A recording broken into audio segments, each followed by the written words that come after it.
We've all been 14, enjoying those carefree summers, soaking in the sun, taking a break from school, and having fun with friends. But what no one expects is that an ordinary walk with their dog on a popular trail could end their life before it really has a chance to begin. I'd like to introduce you to April Dawn Millsap. She was born on January 2nd, 2000, just barely missing the opportunity to call herself a 90s baby. She was born to her parents, Bobby and Jennifer Millsap, in Wise County, Virginia. April's mother, Jennifer, was born with a neurological disorder, SCA ataxia. This condition can cause difficulty with walking, balance, hand coordination, speech, swallowing, and eye movements. Jennifer's walking and speech were impaired, but she could think just like anyone else, even if it was hard to put her thoughts into words. Having April changed Jennifer's life. April became her world, the best thing that had ever happened to her. Eventually, Bobby and Jennifer divorced, and by the time April was 6 years old, Jennifer had been dating David Lelt. The couple decided to move with little April to a small village just 30 miles north of Detroit, Michigan, called Armada in Macomb County. Only about 2,000 people live there. It's a quiet and peaceful community, known for its friendly residents, its strong sense of community, and its beautiful natural surroundings. Armada is a great place to live for people who are looking for a safe and affordable place to raise a family. The village has a very low crime rate and a great school system. There are also plenty of parks in Armada, as well as a variety of little shops and restaurants. It was very common for residents to leave their doors unlocked, even at night. The sense of security was so strong that nobody anticipated any harm or wrongdoing coming to them. This tight-knit community fostered a warm and welcoming environment. One of the highlights of living in Armada is the abundance of outdoor spaces you can visit. There are numerous pathways and trails that are perfect for jogging, walking, biking, or hiking. The residents take full advantage of the beautiful weather and enjoy an active outdoor lifestyle. David and Jennifer were dedicated, attentive, present, and loving parents to April. David raised her like she was his own biological child, and they developed a very strong bond with one another. They spent so much time together enjoying the outdoors, and kids were free to run up and down the streets unsupervised. The community was so close that everyone knew if they weren't out watching their own child, another parent would be, and they would make sure they were safe. David shared countless moments of joy and laughter with little April. One memory stands out to David. It was a day they decided to fly a kite. David was running after this kite, and April couldn't help but notice how his belly bounced with every step. With genuine innocence, she shouted, "Wow, you jiggle when you run!" David just burst into laughter. He found her observation hilarious. Kids really do say the funniest things. April was a happy little girl growing up. When she first met someone, she often came off as shy. However, it didn't take long for her to open up, come out of her shell, and show her fun-loving personality. Her mom mentioned that there were times when April couldn't stop talking. She also loved to have her hair done and to dress up. Few photos of April as a young girl, wearing cute little dresses, a necklace, her hair pulled back, knee-high boots, and another photo with curlers in her honey blonde hair and her bright blue sparkling eyes. April grew up with pets. She had 2 cats and 2 dogs who were like her furry siblings. The cats' names were Satan and Fluffy, and they couldn't have had more contrasting names. I'm sure their personalities fit those names too. The dogs were Bella, a pit bull lab mix, and Penny, a border collie lab mix who was black with a beautiful white chest. Penny loved April. She would follow her all around the house. As soon as April woke up and came out of her room, there was Penny following close behind. They were inseparable, and April knew from a very young age that she wanted to be a veterinarian. David began saving money every week to help put her through college one day. The family lived in a quaint little house, built in 1905, on the corner of Main Street, only a couple of blocks from the town's charming downtown area. It was also only a 2-minute drive to St. Mary's Mystical Rose Parish, where April attended the church youth ministry. As April got older and moved into elementary and middle school, she loved to draw, paint, write poetry, and create short stories. She was actually very gifted at drawing anime characters. As she reached her teenage years, her focus shifted to fashion, beauty, makeup, hanging out with friends, being on her phone, and talking about boys. April had a core group of very close girlfriends, with her best friend being Madison Adams, who went by Maddie. They actually met in 6th grade at Arma Middle School and just gravitated towards each other, as they were both kind of outcasts at the time. April was actually struggling with her self-esteem. We've all been teens once, the sense of wonder, but also the struggle of being comfortable in our own skin. It's almost a rite of passage that everyone has to go through at some point, especially when puberty makes it hard to always be kind to the face we see in the mirror. With social media playing a big role in her life, April found herself comparing herself to others, and it started to take a toll on her self-image. She became increasingly concerned about her body image and started eating salads, watching her weight very closely, and eventually dyed her light hair a dark burgundy like her mother's. They actually looked even more alike now, with their light eyes and shiny dark red hair. April was very creative. Every Halloween, she came up with unique costumes. In 2010, she dressed as the corpse bride, and every year she seemed to get even more skilled. In 2011, she wore a really creepy but cool white contact lens, a black choker, and scars painted on her face. But as she got older, April wanted to dress a little prettier rather than scary. In 2013, April dressed as Little Red Riding Hood for Halloween, which is actually quite chilling looking back, as it would be her last Halloween. It was tough for April as a teen, but for those on the outside, she was beautiful, and many young girls wanted to be just like her. It's not always easy to look at yourself the way others do, but people were looking April's way, especially boys. April had boyfriends here and there, but none of them were serious until she met Austin Albertson in 7th grade. He was just a year older than April, and they hit it off. Of course, it wasn't without its drama, as most teenage relationships go. April faced her fair share of bullies and even jealous girls. By 8th grade, she and Austin were still going strong, but there was a classmate named Heather who was trying to get in the middle of them. She liked Austin and would try to break them up. April referred to Heather as a backstabber, someone who was nice to your face because she wanted something, and in this case, she wanted April's boyfriend. But of course, Austin and April remained together. Her stepdad, David, even invited Austin over to work on cars together so they could get to know each other. He wanted to give Austin a chance to bond with him because he knew this was the guy April liked so much. By 2014, April was 14 years old, in the 8th grade. It was her final year of middle school, and she'd been dating Austin for just over a year.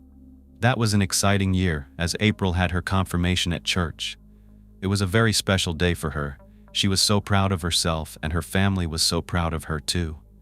She took the commitment to her faith, friends, and community very seriously. Jennifer remembers taking photos of April at home in her confirmation outfit. There was a cute one of her and Austin, and another of April with her mom at church. No one could have known what that summer would bring. Along with its bright, sunny days, their lives would soon be filled with darkness, and April would never make it to high school. Something she was so looking forward to that fall. On the last day of middle school, she and Maddie actually got into an argument. It was just silly teenage drama, nothing serious. But as the summer began, April and Maddie went their separate ways. They didn't exchange a single word, and Maddie left town for a vacation with her family. As time passed, and as July came to an end, Maddie returned home and realized just how much she missed her best friend. In a moment of reflection, she reached out and apologized to April. She sent a text expressing how bad she felt about their final goodbye and asked if they could meet up soon. Just like that, April and Maddie were back in touch and had made plans to see each other soon. But that meeting would not come soon enough. Sadly, Maddie would never get to see her best friend again. One way April liked to stay fit was by using a fitness tracker on her new iPhone, which David had bought her for Christmas. Her mom got her a cute teddy bear-shaped phone case. She would go on long walks with her dogs, taking one of them at a time, and head out to the Calm Orchard Trail. It was the perfect place to get in her steps. The trail is an old rail trail surrounded by nature, where people from the community either bike, walk, or play with their kids. It wraps around the entire village, weaving in and out through the woods and town. If you're wondering what a rail trail is, a rail trail is a path for walking, biking, or horseback riding, created from a railroad that's no longer in use. When April went on these walks, she usually started at the trailhead right down the street from her house, near the Arm Grain Company. They actually make pet food there, so it kind of smelled weird in that area, but it was the closest entrance to the trail from Main Street, off Depot Street and Fulton Street. She would usually walk the trail for about 30 minutes, then turn around and walk 30 minutes back. By the time she got home, it was about an hour-and-a-half walk. It was a fun way to get some exercise, and she usually chose Penny for these walks because she was less rambunctious than Bella.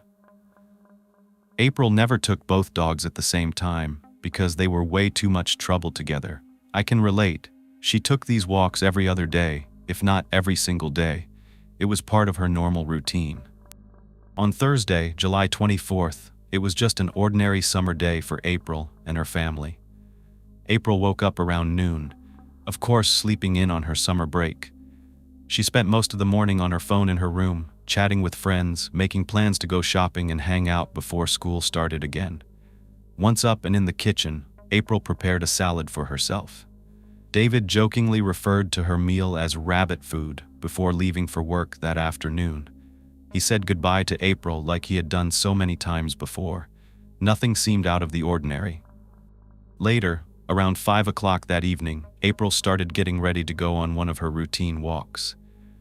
Jennifer saw her packing up her black leather backpack with some dog treats, a water bottle, and a dog bowl.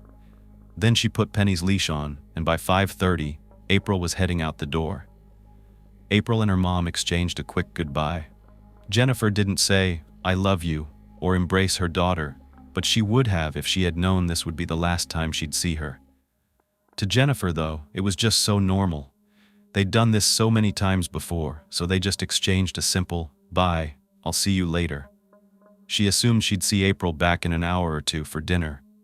Jennifer had no concerns about April walking the Money Orchard Trail. She had walked it alongside April many times and was very familiar with it. It never seemed completely empty. There was always someone there, walking or biking, especially on a warm summer evening like that one.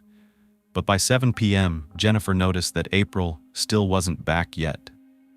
April usually wasn't gone for more than 2 hours, but Jennifer wasn't worried because she knew that sometimes April used walking Penny as an excuse to secretly meet up with her boyfriend, Austin, at the park. Despite being aware of April's secret agenda, Jennifer allowed her daughter to think she was getting away with something, figuring it was just two teenagers in love. But Jennifer noticed that April hadn't packed much water or food for the dog, which was a bit concerning. If April hadn't taken Penny, Jennifer wouldn't have thought much of it, but she felt that Penny should at least be brought home if April planned to hang out longer. So Jennifer texted April to bring Penny back. April was always glued to her phone, so Jennifer was a bit surprised when she didn't get a response right away. April usually texted back within a couple of minutes. After not getting a response, Jennifer texted again, this time asking where April was. She still didn't get a response, so she texted, "Call me." When there was still no answer, Jennifer texted April to come home. Still nothing. Jennifer's last text before calling April just said, "Let me know where you are," but there was still no reply. Jennifer ended up calling her daughter, only to be greeted by her voicemail box, so she left a message. The fact that April's phone went to voicemail now was concerning. It was close to 8 p.m. at this point, so she texted Austin, April's boyfriend, asking if he knew where April was or if he was with her. He texted back saying he wasn't with April and hadn't heard from her. Jennifer called Austin to explain what was going on. Austin mentioned that he and his friend Alex were wrapping up some errands, eating McDonald's, and hanging out at his house, but Alex could give him a ride over to help Jennifer look for April. As she waited, Jennifer started to feel a sick sensation in the pit of her stomach. She drove out to the trailhead, but there was no sign of April or Penny, so she went back home. It was about 8:30 when Austin and Alex arrived. It was still fairly light outside, so they made a plan. all three of them would go look for April. Before they left, Austin told Jennifer that he'd received a really strange text from April earlier that evening. At 6:28 p.m., April had texted Austin saying, "I think I almost got kidnapped, OMFG." Austin hadn't responded because he'd been helping his friend move a TV, and the message didn't come through until later when he was back in town. At the time, he thought she was just exaggerating, but now Jennifer was truly worried. April wasn't the type to make up stories. The three of them, Austin, Alex, and Jennifer, decided to split up to save time. There were only 3 ways April could have gone that evening. There wasn't much to the west, so she either went south toward the trailhead off Depot and Fulton, or further down near the car wash, or north up the other end of Fulton. Alex took his car and went north. Austin took April's bike and headed to the trailhead, while Jennifer jumped in her car and drove further south past the trail. At this point, Jennifer also called David to let him know what was going on, explaining that April was missing. Alarmed by the news, David notified his boss, explained the situation, and requested permission to leave work so he could help in the search for April. David drove home anxiously, his mind filled with worry. He needed to know that April was safe. Before long, Jennifer received a call from Austin, telling her to meet him at the intersection of Fulton and Depot at the trailhead. He said that animal control was there, and it looked like people were gathering around. Maybe Penny had escaped April's grasp, and they were all out there looking for her. So, Jennifer quickly made her way back to where Austin was. By the time she got there, 2 uniformed police officers were already talking to Austin. Jennifer introduced herself to the officers and explained that she and Austin were looking for her 14-year-old daughter, April Millsap, and her dog, Penny. What Austin and Jennifer didn't know was that animal control was indeed there for Penny. She had gotten loose, and around 8:20 p.m., a young married couple, 26-year-old Matthew Sodge and his wife, had seen a black border collie running all alone down the trail. The couple couldn't help but notice the dog's peculiar behavior. It would dart into the woods and then return to the trail, as if it was trying to tell them to follow.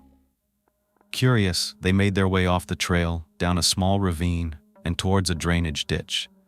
That's when they saw a pair of white tennis shoes lying on the ground. Past the shoes, they spotted what appeared to be a mannequin lying in the brush. But as Matthew's eyes adjusted, he realized he was actually looking at the partially nude body of a deceased female. Shocked, he ran back up to the trail, found someone to help them, and called 911. The gravity of the situation struck Matthew immediately. This gruesome scene might have gone completely undiscovered if it hadn't been for that dog's persistence. This village had only 1 police officer on duty that night, Officer Philip Newmere of Armida PD, and they didn't deal with incidents of this magnitude, so they called the Michigan State Police to meet them at the trailhead. Those were the officers speaking with Jennifer and Austin. Before they arrived, the lone officer, Newmere, along with animal control, made their way down to where Matthew had called 911. It was a very densely wooded area across from her neighborhood off the Moming Trail. Officer Newmere only had to take one look to realize how bad the situation was. It was clearly a homicide. Animal control examined the dog. It was clear that she had stayed by her owner's side the whole time, only leaving to alert the couple. "She's such a good dog." Detective Sergeant Rebecca MacArthur and Michigan State Police Chief Howard Smith arrived shortly thereafter to assess the scene. The body was in the middle of the woods, completely hidden from the trail. It was obvious someone had forced her down there. The state of the body told a gruesome story of a vicious attack. She was wearing jean shorts with a black stripe down the sides. They were pulled down along with her underwear, down to her ankles. Her white tank top was ripped and pulled down, exposing her bare chest, and her bra was torn in 2 between the cups. Her white tennis shoes were scattered close to her remains. The veteran officers were physically and emotionally affected by what they had seen. It was clear from the shoe marks on her skin that she had been stomped to death. The imprints were visible on her cheeks, forehead, and neck. The force used was immense. Armida hadn't seen a murder in over 40 years, let alone anything like this. They could tell she looked young, like a teenager. The detectives called in crime scene technicians to mark and collect evidence. Meanwhile, they were radioed with the news that a young man and a young girl's mother were at the trailhead looking for a teenage girl.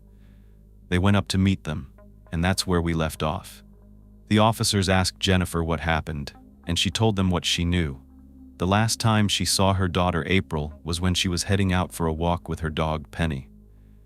Detective MacArthur asked Jennifer what April was wearing that day. Jennifer remembered her daughter had changed at least 3 times, which was typical for a teenager. But when she left, she was wearing jean shorts with a black stripe on the sides, a white tank top, and white tennis shoes.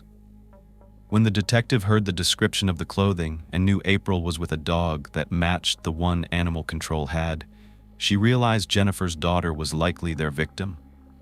Jennifer was then driven to ARM PD, and Austin went along as well, with his dad meeting him there. Once they arrived, Jennifer called David. She was in a complete panic. He said she was already difficult to understand due to her speech impediment, but when she was worked up, it was almost impossible to comprehend her. However, he managed to figure out that she was at the police station, so he headed that way. This police station was small, smaller than a typical one-bedroom apartment. It had only one area for interviews and one waiting room in the back, where Jennifer sat for at least 30 minutes before anyone met with her. That evening, state police detectives arrived and went over the story with Jennifer. This interview took about an hour or so, and after she told her story a couple of times, she remained there for at least a couple more hours. Still, she wasn't told anything specific. According to Jennifer, April was a typical teenager. She knew the importance of not being out after dark. Jennifer described her daughter as a good girl, responsible and cautious. She never had any problems with her, but she grew concerned when April wasn't answering her texts. The detectives asked her if she was sure April had her phone with her, and Jennifer said yes, remembering that she'd seen it when April left. The reason they were asking was that no cell phone had been discovered anywhere near the victim. One of the questions they asked was whether it was possible that April might have been meeting someone on the trail. Though Jennifer mentioned meeting Austin there from time to time, she explained that she had called him and April wasn't with him that day. But they wondered, could he have been there at some point? They believed the sheer brutality of the attack suggested someone who was very angry, possibly taking that anger out on someone close to the victim. April's body was now being transported to the medical examiner's office after being photographed at the scene, with all the evidence documented as it was when she was found. Meanwhile, David had arrived but was told there were too many people inside the police station, so he had to wait in the parking lot. As he sat in his car for hours, listening to the radio, it wasn't long before the news reported that a female body had been found on the Mome Orchard Trail. David was putting 2 and 2 together, hardly able to remain calm as he waited for Jennifer to come out. By then, they had told her a body was found, but still gave her no details. She left the station to go back home in the early morning hours of July 25th. When Austin and his father went in for questioning, she and David returned home to wait for confirmation on whether the female they found was indeed April. Now it was 15-year-old Austin's turn to explain where he was that day. Anyone close to the victim becomes a person of interest, and the officer's job is to rule each one out. They felt they had ruled out both Jennifer and David by this point, but there were things about Austin that didn't sit right with them. For one, he seemed extremely nervous. Austin explained it was a normal day for him. He was just hanging out at home, and then one of his friends needed help moving a TV. Around 4:30 p.m., Austin and Alex went to assist this friend in New Haven, which was located about 10 miles south of Armida.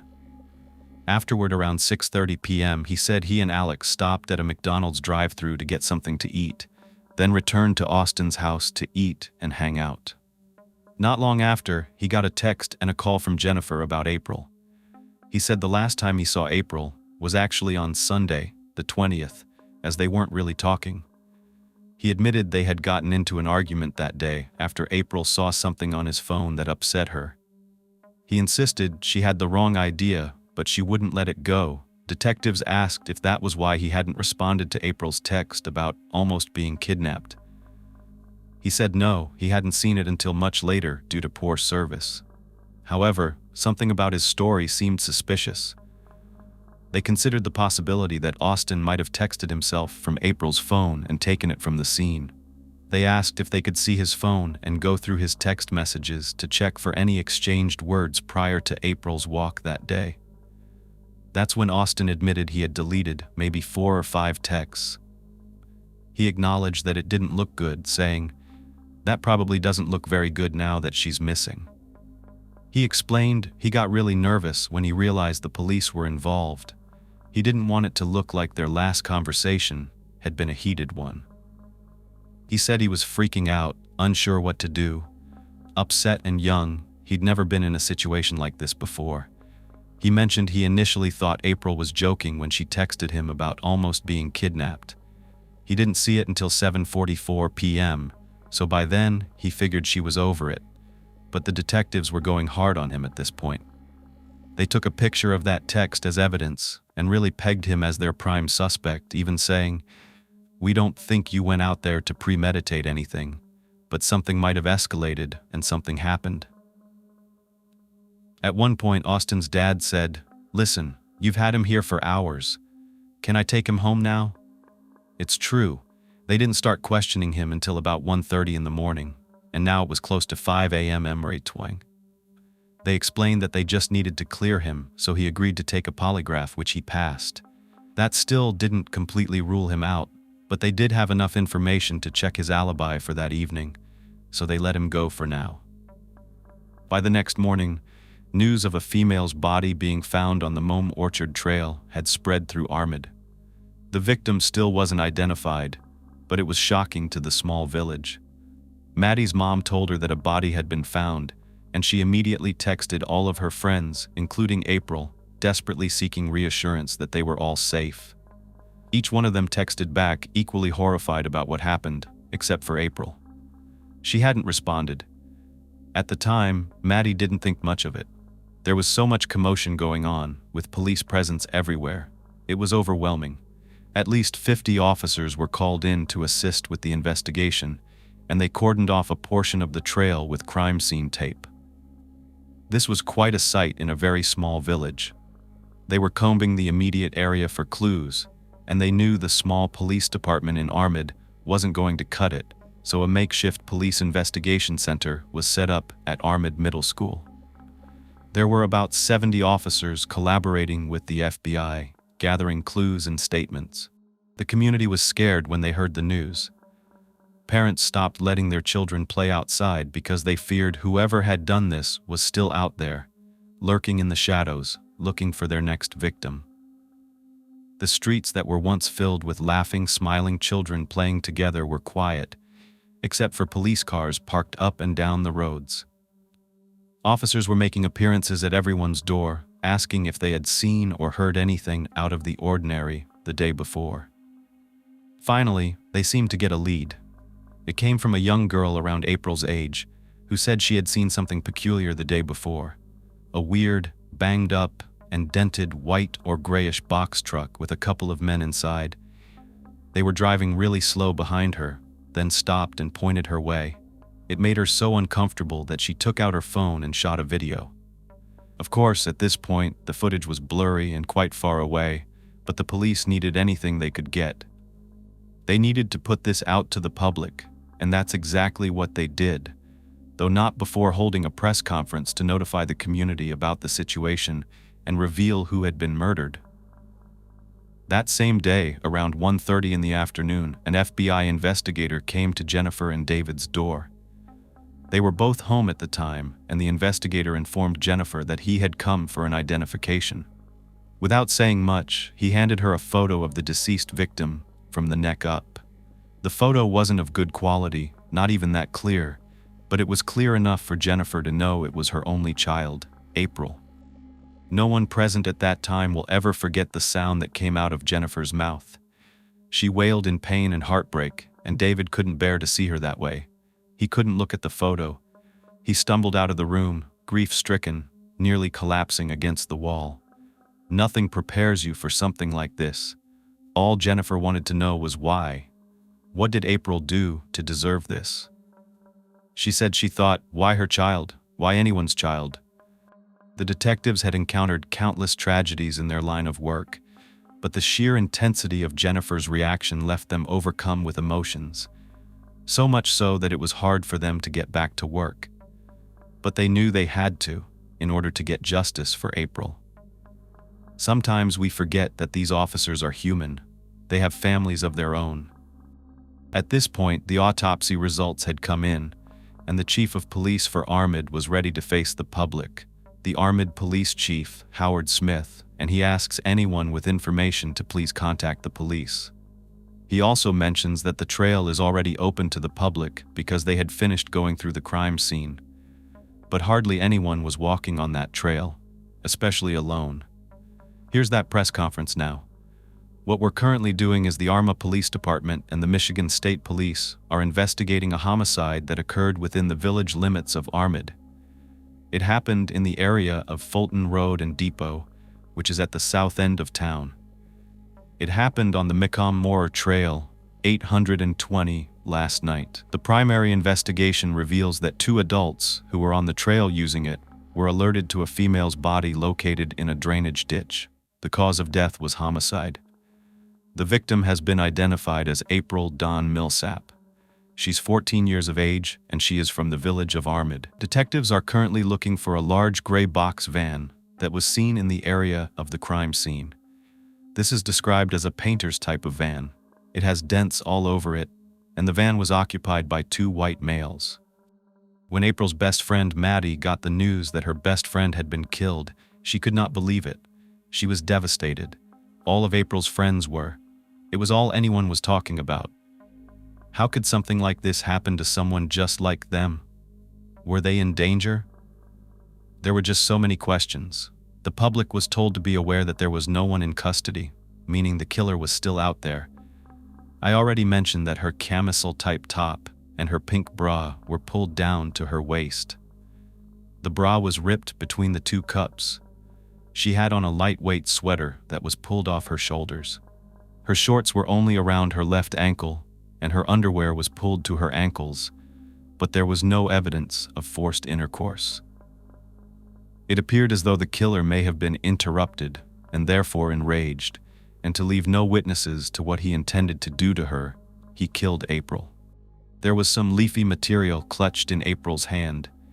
She had on a necklace, and there were 2 earrings found inside her clothing. One was actually stuck against her back. In photos given to the medical examiner, there was blood on her face and her hair. Now, behind her right ear, there were what looked to be sawdust clumps, but these were actually fly eggs, which begin to form relatively soon, about 30 to 60 minutes after a body has died.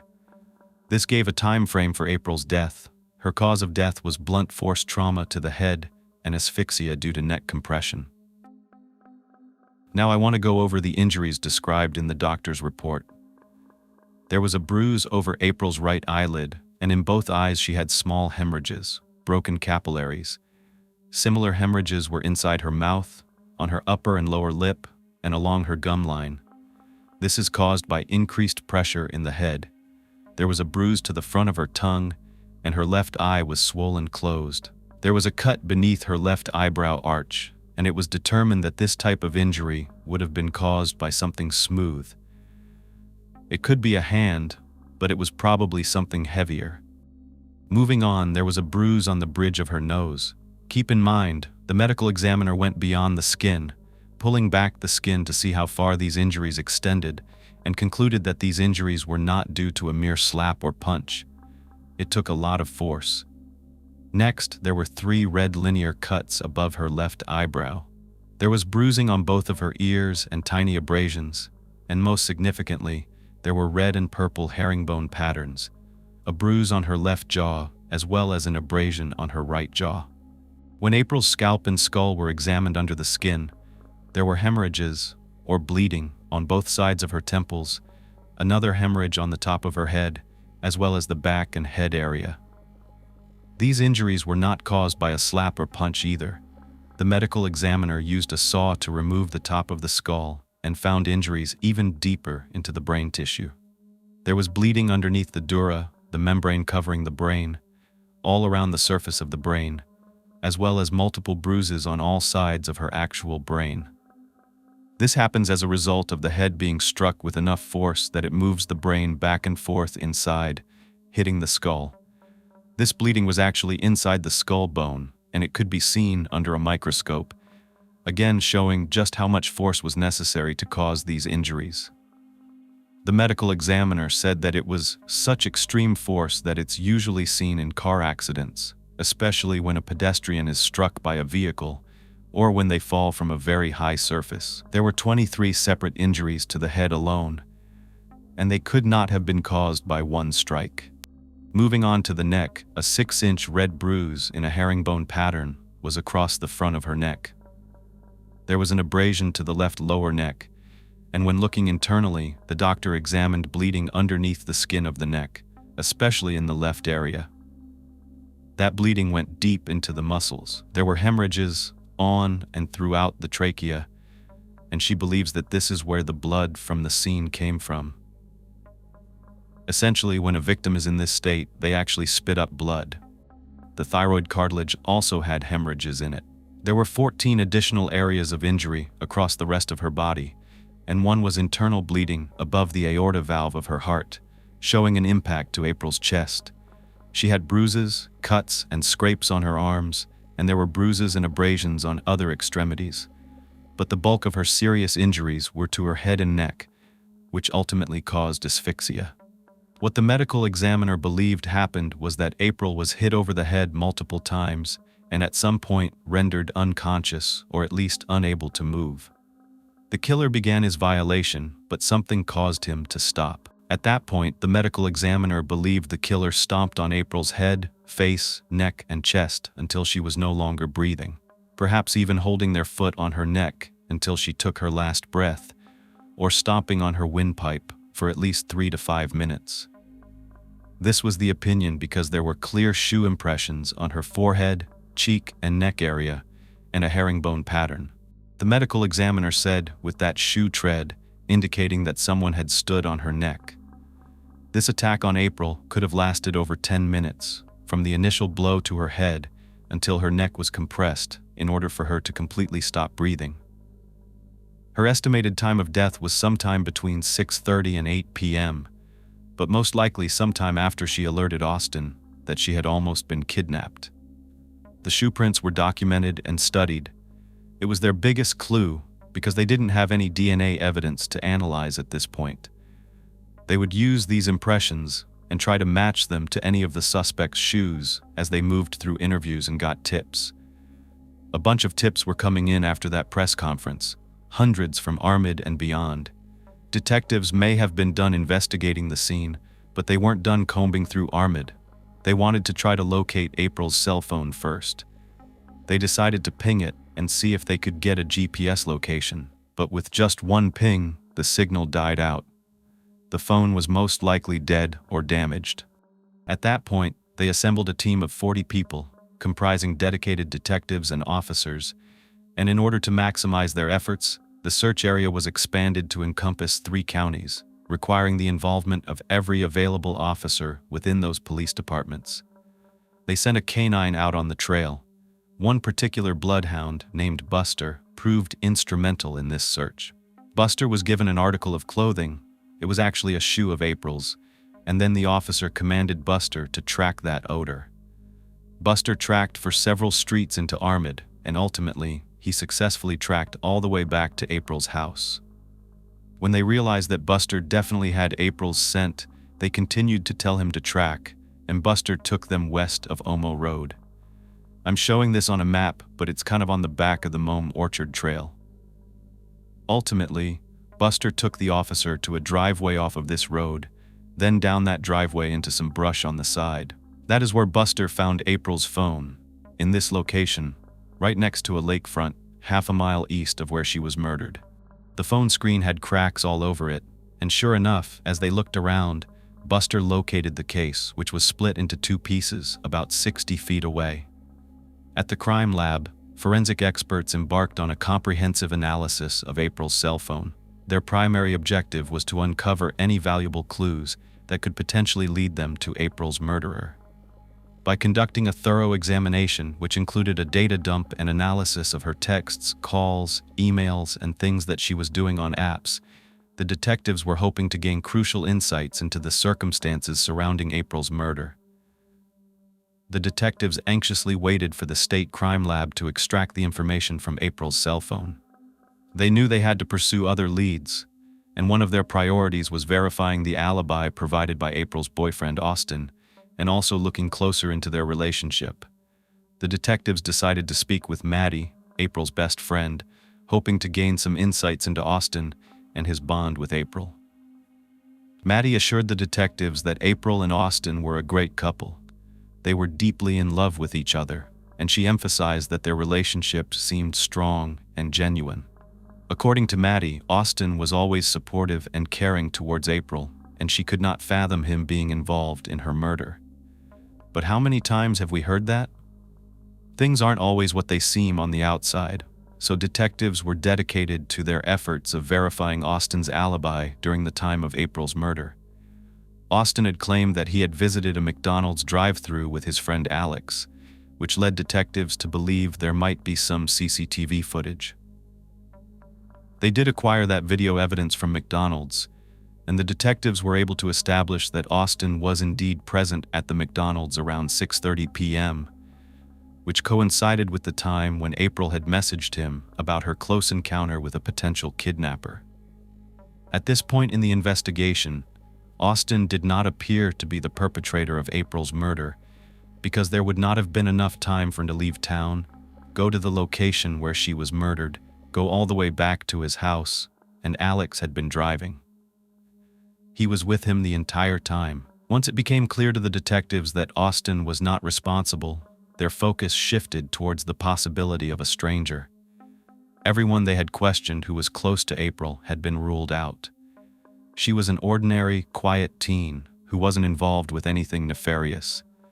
There was still a possibility that she made plans to meet someone at the trail, but who? They were hoping that her text would help narrow their search. But before the information came back, a tip was called in after the image of the white van had been distributed. That tip line was flooded with an overwhelming number of phone calls, and among the numerous leads, one particular tip caught the attention of the detectives. A man came forward, claiming to be the driver of the white van. He confessed that he was present in the vicinity of the young woman's house, where the video was taken, and had been near the Momi Orchard Trail. However, he provided an explanation. He was driving around with two of his employees to point out homes that he had worked on as a builder. His intention was just to highlight the houses that he had constructed, not to point to the woman, but to the house.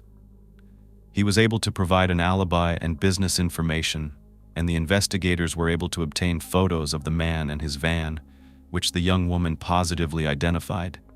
So they were able to rule him out. He was not involved. The detectives found themselves back at square one. The media coverage surrounding this murder and the police presence was crucial in triggering recollections of several eyewitnesses on the trail the evening of April's murder. A father, Eric Rushke, and his two young daughters, who were 9 and 13, had actually recognized April as one of their schoolmates. Eric also recognized April as someone in his daughter's confirmation class at church. When they crossed paths with her on the trail, after finding out that April had been killed, Eric and his daughters went down to the police station to talk to detectives.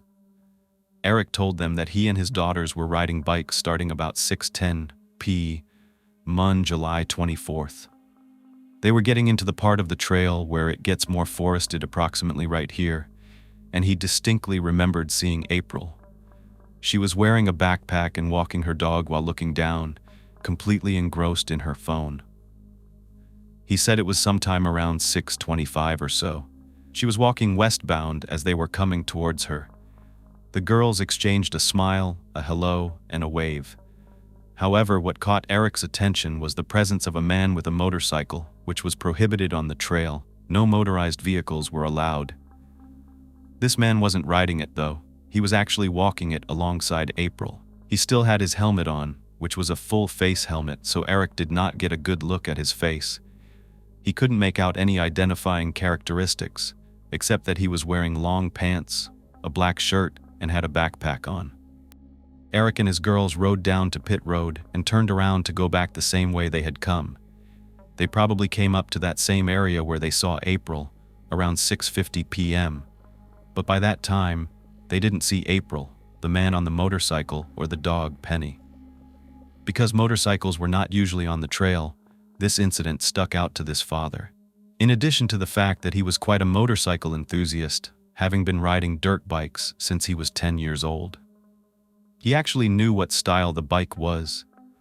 He said it was a converted street-legal off-road dirt bike. It was blue and white in color, and according to Eric, the motorcycle was not an old model. It was a more modern one, most likely from the 2000s. He classified it as an enduro bike, which featured a square headlight that he said was on at the time, and so was the motor on the bike. He could hear it, even though it wasn't very loud. Eric said it was idling, and he went the extra mile by searching for images of a similar motorcycle online. He successfully found a picture and handed it over to the detectives, providing them with a visual reference. As for the demeanor of the man on the trail with April, Eric described the two of them as not exactly talking, but almost like a parent scolding a child. The man seemed tense, and it was a bit uncomfortable. It didn't seem like the two of them were together. The man appeared much older, just from his mannerisms, his height, and his build. He was around 6 foot tall and possibly 200 pounds or so. Armed with this new information, investigators wanted to narrow down their tips to anyone who had been on the trail on the evening of July 24th, between approximately 6 o'clock and 8 p.m. As they waited for more people to come forward, detectives looked up motorcycles that were registered in Michigan, and in 2014 alone, there were 24,320 motorcycles, almost 250,000. So that made it very challenging to pinpoint the exact owner of the bike described by the eyewitness. However, in a stroke of luck, one of the detectives working on April's murder case was returning to the command center. He was driving approximately 25 minutes outside of Verita when something caught his attention. He noticed a long driveway leading up to a garage, and there stood a blue and white motorbike.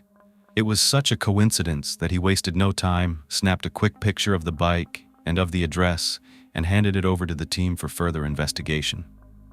Meanwhile, more eyewitnesses came forward. I want to go through all of them now. There aren't too many, but they are key in understanding what happened that night.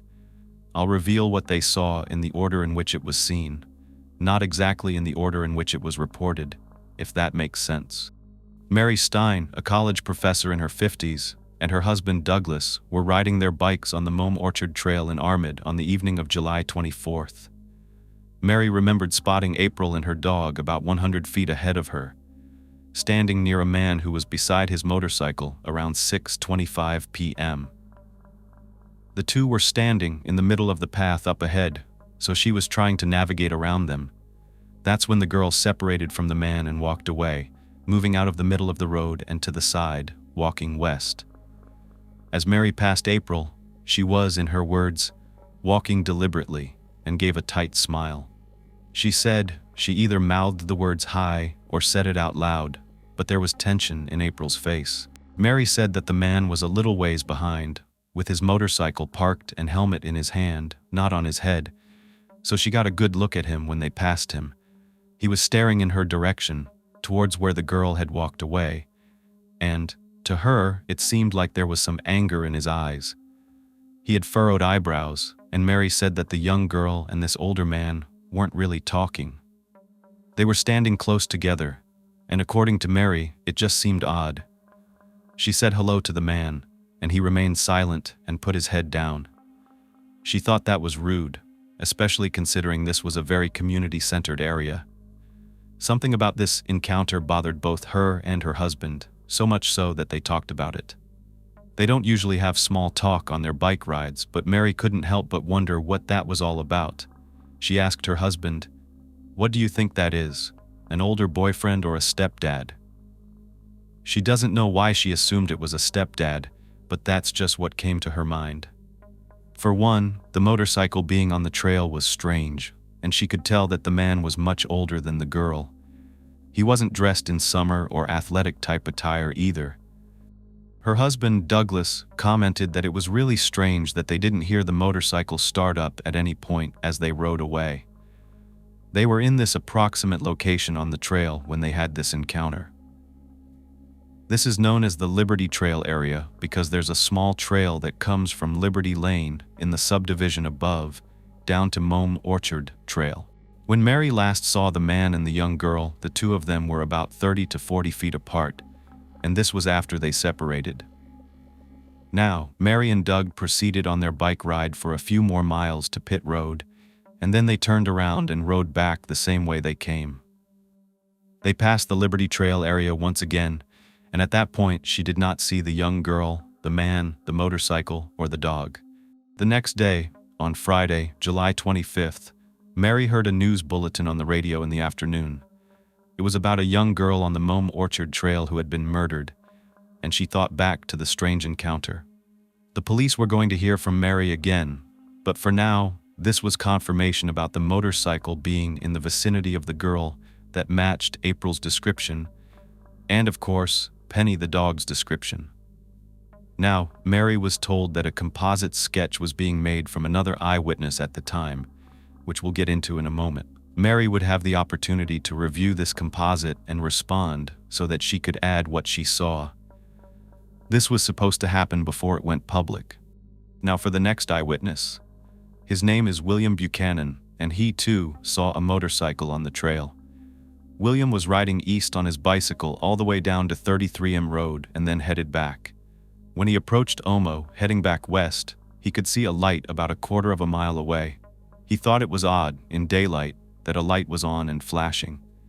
At first he thought it was a bicycle light, but as he got closer he realized it was actually a motorcycle. That's when he wondered, what was it doing on the trail? William was riding his bike fast. He's a speed biker, going 17 miles per hour, and the motorcycle was facing him. He was a bit concerned because he could tell it wasn't straight on the road, it was kind of turned. But as he got even closer, he realized it was parked. The bike was off to the left of the road in the gravel, and there was a man on the bike, but it was not moving.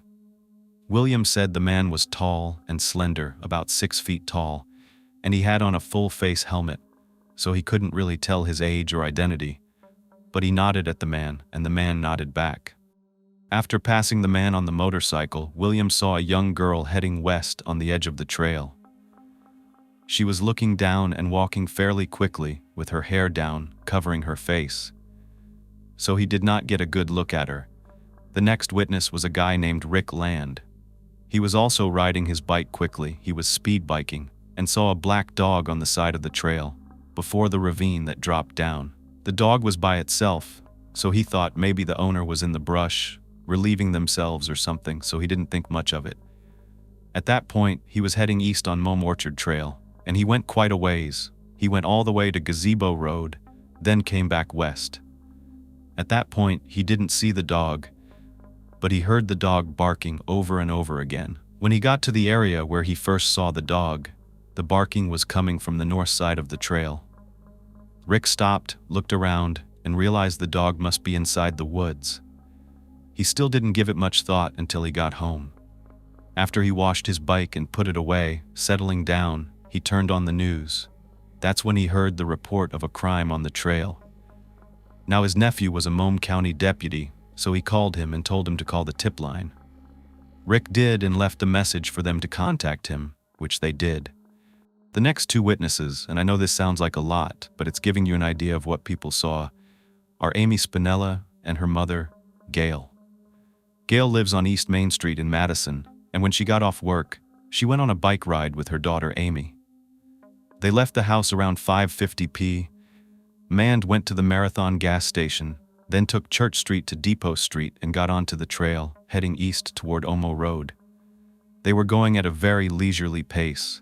They had beach cruisers and weren't going very fast at all. While they were on the trail, both Amy and Gail saw a young lady walking a dog.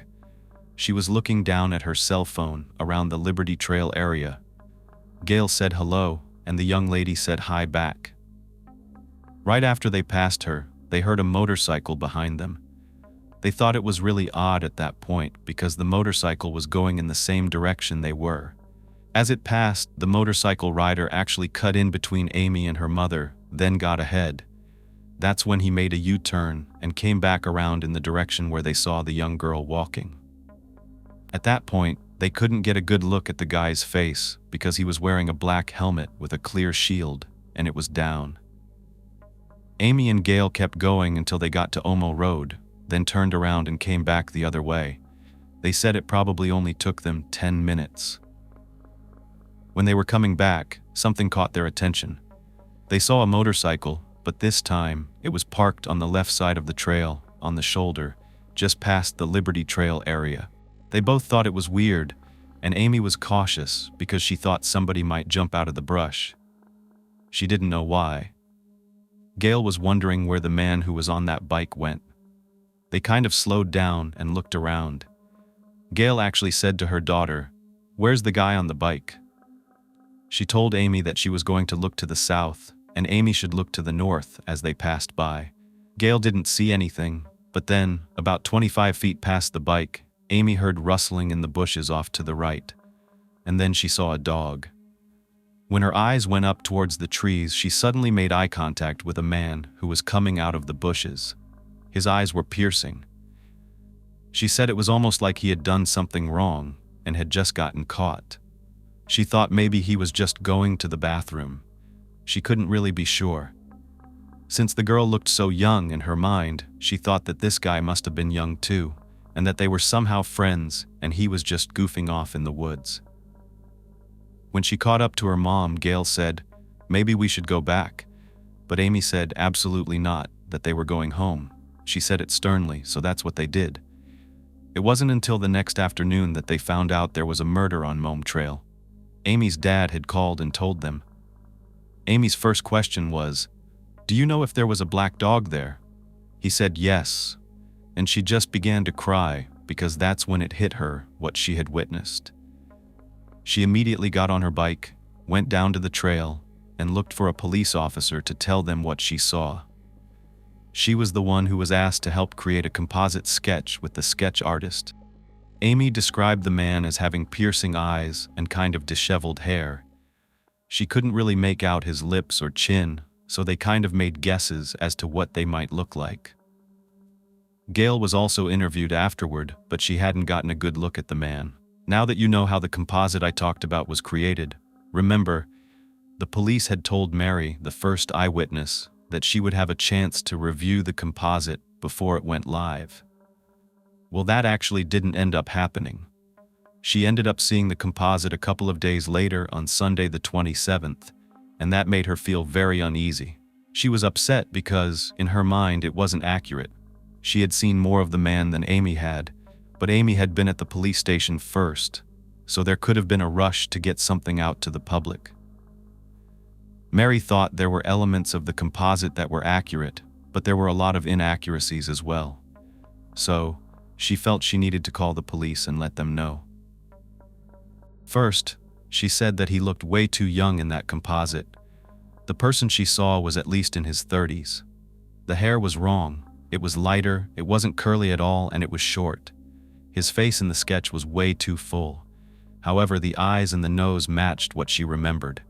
But overall, she thought this was not on point. She knew she got a good look at the man, but she was told that, now that it was already out to the public, they didn't know what could be done.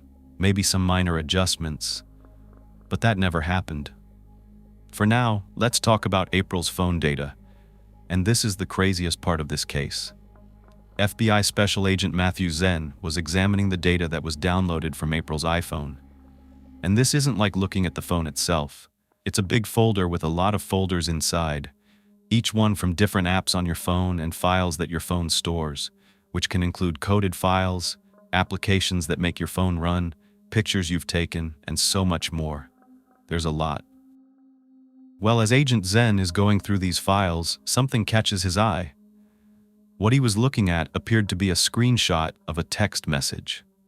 Most of us know what screenshots are. They're taken by the user of the phone, whoever's holding it, by pressing a couple of buttons, and it takes a picture of whatever is on the screen at the moment.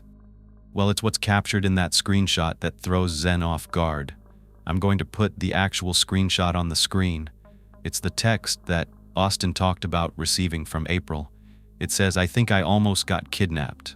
OMFG." But from the looks of it, as you can see, this was like April screenshotting her own text message, right? Because we can see the keyboard below and then above, we can see Austin's name as the contact. So this makes Zen wonder, why in the world would April have taken a screenshot of her own text message? Well, upon digging deeper, each of these pieces of data has a name, and the name on this one wasn't a photo name, like when a user takes a photo of something. Instead, it was an iPhone action. Here's the explanation. Have you ever switched apps on your iPhone?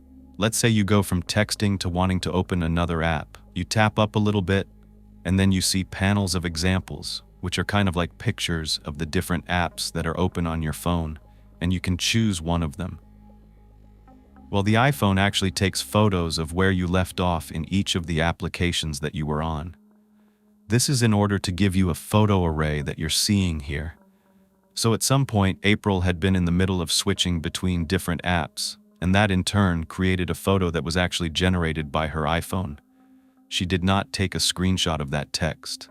It's very eerie, since we know that is her last text message, but this enabled Zen to look at what other apps were open. And here is the key to this case, the case cracker, if you will, a little throwback to my cousin Vinny. Zen sees there is another app that the iPhone took a screenshot of at the time, and it's called Sports Tracker. It's a step tracking app for iPhone that helps you record your steps, your speed, the path you took on your walk or your run.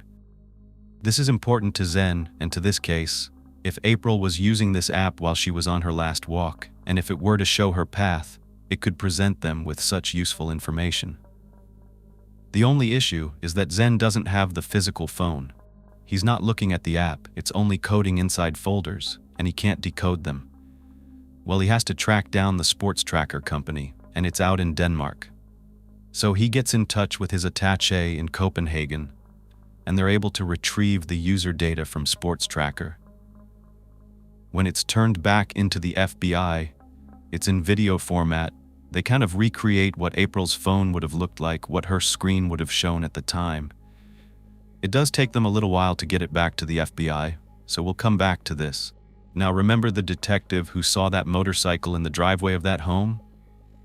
The team determined it was similar enough to warrant going back over there to see if they could locate the owner. That detective, along with a couple of other officers, arrived at the location, but the motorcycle was no longer there. So they knocked on the door, and a man answered. He told them his name was James Muse. When they questioned him about the motorcycle, he seemed a little standoffish. He said he didn't own one and didn't know anything about a motorcycle being in his driveway. While the detectives could tell he was being a little elusive, they explained that this had to do with a murder investigation. Finally, Mr. Muse told them he had a friend who rides a motorcycle. That friend was dropping off some weed to him. This friend's name was James Vannis, and he didn't know much about him. No exact address, but he did tell the detectives that he lived out in Wales Township in Goodletts, Michigan, which is about a couple of towns over, maybe 25 minutes away from Armida. So the detectives went back to the command center and looked up the name James Vannis. They got an address on Marquette Street, so they quickly had a briefing and decided that even though it was 11:30 p.m., they were going to go out there and try to make contact with the supposed owner of this motorcycle.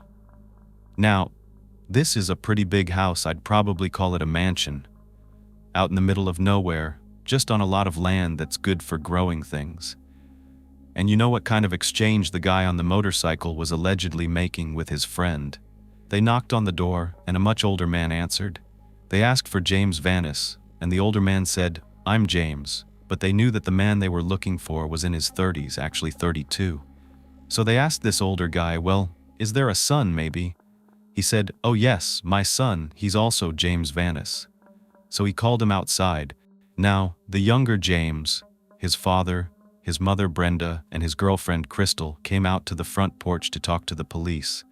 They informed the family that they were there to gather information to aid them in a murder investigation, and they asked James if he was out in Armida on July 24th.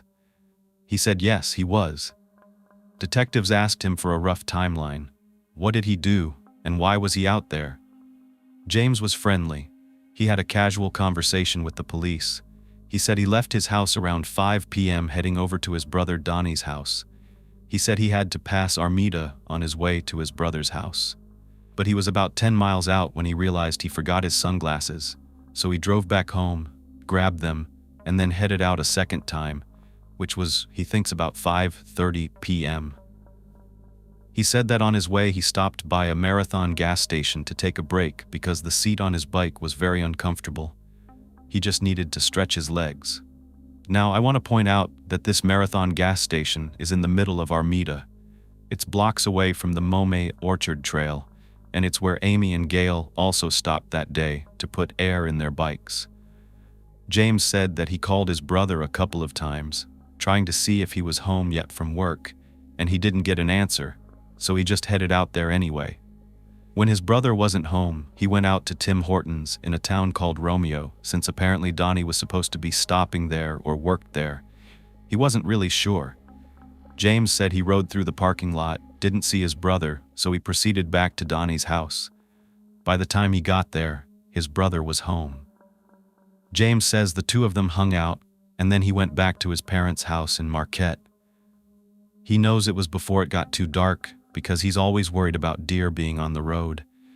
So, he knows he left Donnie's before dark. The detectives asked what he was wearing. He said he was wearing a helmet, a Carhartt hoodie, camo pants, and K-Swiss shoes. He pretty much brought all these items out and kinda just showed the detectives. Then he also showed them his motorcycle, which matched the one in the picture that the detective had taken earlier. They took pictures, documented the bike, the helmet, and of course the tread pattern on the K-Swiss shoes. If you look at it, it didn't have the herringbone pattern that they were looking for, so they were pretty sure they were at a dead end here. So they left that night and reconvened at the command center. The detectives decided that they wanted to get a written statement and more details on the times that James was out in Armida. They also needed a better picture of the motorcycle because at the time it was dark and they wanted it in daylight. So they went back out there the next morning around 10 a.m. This time, only James was home. They kind of went back over all the info from the night before. James was polite, but he did say he couldn't come by to the station to give a statement at that time because he had some errands to run, but he would stop by later. The detectives took pictures of the bike and then just parted ways, but they did tell James to call them when he was free, so that he could come down to the station later that evening. In the meantime, detectives tracked down James's brother, Donnie Vannis. This is James's younger brother. They asked, "What did you do on July 24th? And did James come over to your house?" Now Donnie had already been notified by his family that they had been questioned the night before about the Armida murder. So, Donnie explained that he worked that day, and he spoke with his brother on the phone around, he thinks, 6 p.m. He also had a couple of missed calls from him earlier. Donnie says that he does remember his brother coming over, but doesn't exactly remember what time he arrived. Donnie was very helpful. He was going through his phone trying to pinpoint the correct times, and there was a text sent to James from Donnie at 6:44 p.m. It just had one word, home, letting him know he had arrived. So it stands to reason James wasn't there yet. Donnie thought, okay, maybe he came there at 7 p.m. Detectives asked if they could take his phone for analysis, and Donnie said he'd rather not, but he said they could go through it while they were there. He also gave them the names of the people that were at his house when James was there. It was his sister's boyfriend, Jonathan, his friend Matt, a friend named Samantha, and her friend Leah. Maybe one of them could confirm the timeline. That's all the information that they gathered from Donnie. But when James didn't reconnect later that afternoon, one of the detectives called him to check in about making that statement. This time, James wasn't very nice. He was irate, yelling through the phone, saying that they were on a witch hunt. How dare they ask to take his brother's phone and have it analyzed? He was just going off, and the detective tried to calm him down, saying, "Listen, we're investigating the murder of a teenager. This is our job. We're just doing our job." But James wouldn't let up. He refused to provide a written statement to them. This was definitely a red flag. It also showed this man has a temper, and it made them even more suspicious about his whereabouts on the 24th. So they dug deeper into James and his family. 32-year-old James Jr. had quite a sizable rap sheet, including crimes like disorderly conduct, larceny, probation violations, and much more. From the looks of it, it's pretty clear that he was no stranger to being on the wrong side of the law. And like father, like son, I guess, because 76-year-old James VanCallis Sr. also had a rap sheet. Back in 1995, when he was only 48, James Sr. had been charged and convicted of a sexual crime involving a minor female. He was a registered offender, and if you are familiar, he was convicted of second-degree criminal sexual conduct, which involves a victim younger than 13. He was also convicted of fourth-degree criminal conduct with a victim aged 13 to 16. While the detectives working on April's murder were convinced that the motive behind it was sexual, and James Sr.'s behavior did seem a little bit off when they were over at the home that night, they couldn't shake the feeling that this family was hiding something. However, the detective's gut feeling was not enough to arrest or charge James Sr. or James Jr. with a crime or anything connected to April's murder. Despite the suspicions, the detectives lacked concrete evidence to implicate him or his son. But one detective thought he might know what James Sr. may have been trying to hide that night. They had spotted some marijuana plants growing on the property. In the state of Michigan, it is legal to cultivate marijuana as long as you have the proper documentation. When the authorities went to check on the VanCallis family, including James Jr., they found out that he, his father, and his mother, Brenda P.E.B., all possessed the required documents granting them the authority to grow marijuana on their property. According to the regulations, they were permitted to cultivate a total number of 36 plants, 12 plants for each individual living there. This enabled the detectives to conduct a search of the grow operation to ensure that they were indeed following the law. Upon further investigation, the detectives uncovered an excess of plants on the property. They also found what looked like a very strange trash dump on the site, which really piqued their curiosity. When the family was questioned about the surplus of plants, they explained that it was a result of the initial 36 plants failing to grow properly. But despite this excuse about why they were growing more marijuana than was legally allowed, the detectives decided to make an arrest of both James Jr. and Sr. on drug charges. The detectives investigating April's murder saw an opportunity to further their investigation and decided to petition the court for a search warrant of the VanCallis home in Wales Township. The reasoning was that the bike matched the description of the one seen on the trail, and the time James was in the area lined up. Their request was ultimately granted, and they executed a search warrant on the entire home and property on July 30th. A lot of agents were on the scene conducting the search. For such a nice house on the outside, the inside was a whole other story. As they stepped inside, they were immediately hit with a strong, unpleasant odor coming from piles of foul-smelling trash scattered throughout the entire house. This home was filled with garbage and junk, especially where James was staying. Please tell me he doesn't work from this desk, because it's littered with soda cans, old food, just rotting garbage. In James's bathroom, there were clothes hanging up, a bucket of water on the ground, and the clothing seemed to have been recently worn. Do you recall James saying he was wearing camo pants the night of the 24th? The fact that they were hung up over the shower indicated to them that maybe they were taken off when James washed up after wearing them. So, they were documented and seized. They actually seized a number of items. The helmet was next. It was sitting by some window cleaner, and interestingly, the helmet had fibers on it, which looked like they came from maybe a towel or a rag. It had streak marks, like it had been recently wiped down. It wouldn't be uncommon for someone to clean their motorcycle helmet, but still they took note of it. They took his motorcycle, they confiscated a shoe with a herringbone pattern, as well as James's computer. They also seized some hand sanitizer, his phone, and an additional phone that was found in a Ford Explorer owned by James Jr. Well, that same day, the news broadcasted videos and pictures of James Jr. and Sr. being arrested. Mary, the eyewitness on the trail, was following the news story very closely. When she saw James's face, she knew that was the man she saw on the trail with April. So she's sitting there figuring the detectives were going to call her any minute to do a lineup. But crickets, and this surprised her, but she figured, you know what? They're probably busy. They're going to get in touch soon. They have to. On August 1st, 2014, a funeral service was held at St. Mary Mystical Rose Church in Armid, the same church where April had been confirmed earlier that year. Even though there was an ongoing investigation, the community gathered to pay their final respects to April. There were over 200 people who attended the service.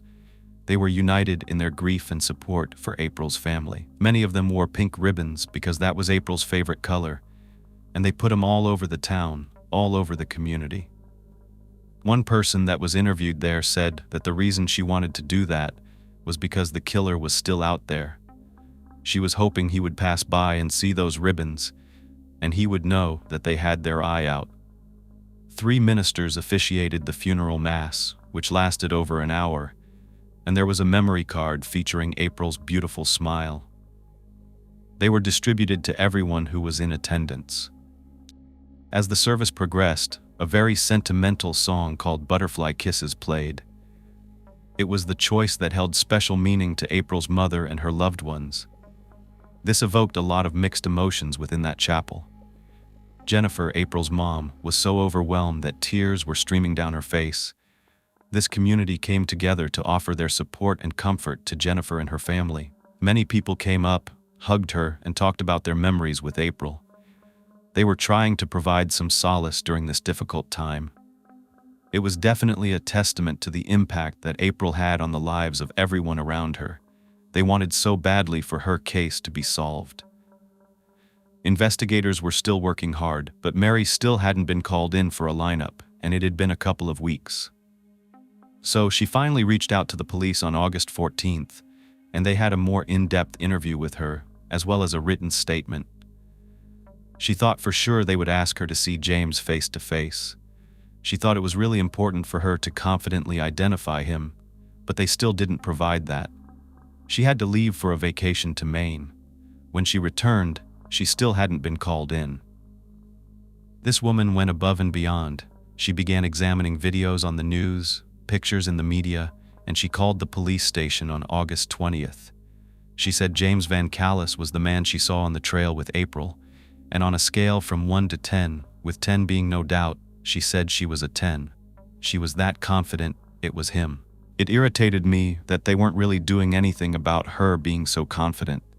But by then, the sports tracker data had been handed back to Agent Zenz. The data that was captured during her workout on July 24th included latitude, longitude, date, time, and the speed she was going. There were actually 3,000 data points, and this is where things get really interesting.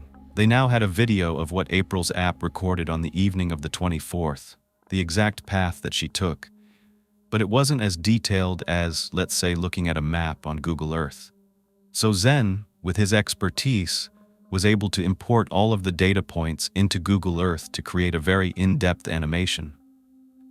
Now they have a video of the exact path that April was walking the evening of the 24th. This video is over an hour long because it's in real time. When they showed it in court, they put it on 2x speed so that, of course, everyone could look at it. April began tracking her steps at 5:50 p.m., making her way from her house on Main to right near the granary off Depot Road. She gets on the Mome Orchard Trail right here, and her average speed is from 2 to 4 miles per hour. Now, because she's walking her dog Penny, she zigzags a lot. She stops here, she stops there to let her sniff and go to the bathroom. So she's not always walking in a straight line on the path. Anytime she's walking the trail, she usually, as I said, goes for about 30 minutes, turns around, and a good place to turn around is right near the Liberty Trail area. So that is where she's headed, and she would be going east. Now after she turns around, she's heading west, of course. And this is the time frame that most of the eyewitnesses say they saw April and the man on the motorcycle. It matches up with the app. At around 6:20 p.m., April speeds up to about 2.2 miles per hour, and then she abruptly changes directions and doubles her pace to 4.4 miles per hour. She's kind of running all around, which is very odd. But then she's back on the main trail, and just 8 minutes later, once she feels safe again, presumably thinking that she's gotten away from a kidnapper, she takes out her cell phone and texts her boyfriend with, "I think I almost got kidnapped. OMFG." But for April, this danger was far from over. For her, as we see from what happens next, and this is really chilling, even the detective on this case found this next part to be disturbing. It's like we are witnessing April's murder. As she heads along the trail, all of a sudden, things get very chaotic. The movements are sharp. You can tell with these yellow pins here, they mark very important things that are happening. 3 phone calls that she made, and sadly, where her body was located. But you see that the phone does stop, and I'm going to refer to the phone as April's phone because we know she had it in her hand. She stops briefly, and most likely she was confronted by her assailant. Then, she darts the other way, and this is when the first phone call is made at 6:31 p.m. A minute later, she makes another call at 6:32, and it's to the exact same number. Then, another call to that number at 6:33, all while frantically trying to escape. At trial, they said she called 810-882-2469, which appeared to be a Michigan number, but they never revealed whose number this was. From the research I did, it seemed to be a non-working number. So had she frantically dialed wrong and then just kept pressing the call button? We don't know, but from her injuries we know that she had been struck in the head multiple times. So it stands to reason that she had already been struck at this point, or the killer was attempting to strike her. With all the evidence provided, detectives believed that the helmet was used as a weapon. It was at least 3 to 4 pounds and could be easily swung around with enough force to cause serious injuries. They know the weapon was not jagged like a rock. It was smooth because it didn't leave any indentations in April's skin. There are several moments like this one where April is at a standstill. We can only imagine what was happening. Was she crawling? Was she hurt? Was she trying to get up or being pinned down? Maybe she was getting out of his grasp for a second, only to be caught and hit again. We won't know for sure, but for 15 minutes, April was trying her hardest to survive and to get away. That is clear from the path we can see, and it is extremely heartbreaking. You can see her dart really fast in one direction, and then she stops, going in another. It's like a sick game of cat and mouse. There are several times before April dies where she's in one place for a little while and then moves just a tiny bit before she's still again. We know that her clothes were taken off. The killer was most likely gaining control in these moments, and April was getting weaker, but she was clearly still trying to escape. At some point, detectives know that the killer actually took April's phone. So some of these steps may have actually been the killer's and not April's. Her body could have been moved to its final resting place after she was deceased. We know it's right here where it has been marked by the detective. There are times when the phone is moving after they believe she was dead, and that's the killer going back to retrieve the backpack, the leash, and then proceeding to the trail to get his motorcycle. You're going to see one of the most telling parts right after that. It's right here at 6:44 p.m. Mars. All of a sudden, the speed of the phone is traveling up to 18 miles per hour in a straight line. Clearly, this is the killer getting away. What's great is that they now have his exact path down the Mome Orchard Trail and beyond. He goes west down the path, back towards the trailhead at Depot Street, and into the town of Armida. The detectives followed this path and realized the killer rode through the subdivision where Liberty Lane is located. So they made a note to reach out to all of those residents and see if anyone had camera footage of the street. Beyond that, the killer rides out of Armida on Osmo Road, where he ultimately goes down a driveway and the phone stops operating. Detectives were able to match this location on the map to where Buster located April's phone. The killer most likely smashed the phone on the ground and then threw the case and the phone into the bushes, where it was found. Wow, I'm finally able to take a breath, because that was a lot. They went to the locations depicted on this animation, and evidence ended up being recovered as a result. First, Daniel C. lived in the corner house off Jefferson and Monroe, and his house was in the path where the killer fled. Well, sure enough, he had not one, but 2 cameras installed, and they both caught footage of a person riding a motorcycle around 6:51 p.m. While they can't discern who's riding the motorcycle, they're unable to see a license plate or the killer's face or any identifying characteristics. They can match the times up to when they know the killer was in that location. I kept wondering what his reason was for taking April's phone with him. Was it in case she somehow woke up so she couldn't call for help, or so she would be harder to identify? Or were his fingerprints on it from possibly trying to grab it out of her hand when she was making those calls? Whatever the case, little did he know it led the police right to him. It essentially solved this case, or at least gave them one of the biggest breaks they had. Now, detectives also got the CCTV footage from the Marathon gas station, and sure enough, there's the same motorcycle. This was at 6:17 p.m., just minutes away from the trail. When he drives away, he does go in the opposite direction from the trail, but that's because there's a right turn only sign. He actually heads back towards the trail, because you see, he makes a U-turn and comes back the other way. Now you know what else? Right before he comes back down that road, Amy and Gail can be seen at the bottom of way to the trail after filling up their tires with air. They had been at the same gas station at the same time. So this puts the killer 2 minutes away from the trail at 6:17 p.m., and it stands to reason that that's where he went after this. Because most eyewitnesses saw the guy on the motorcycle around 6:25, that's just 8 minutes after the bike was seen at the gas station. They know they have their killer, but is it James VanCallis, or did he just happen to drive a similar motorcycle? There were other articles that were still missing, so after the path was mapped out, a team went out to canvass the path to see if any of April's missing items could be located, like her backpack. They had ATVs, drones, and officers on foot, all doing grid searches along the whole path. They even drained pools, went through backyards and sheds, and eventually they did find the backpack thrown in someone's backyard. I think it was actually in someone's pool, but they never found the leash. DNA analysis was being conducted on all the items that were collected, and none of the items matched April's DNA. They were trying to find a way to connect James to Armida or to April, and what they did confirm was that James had a 14-year-old son that went to the same school as April. Other than that, they didn't find any direct connections between the two of them.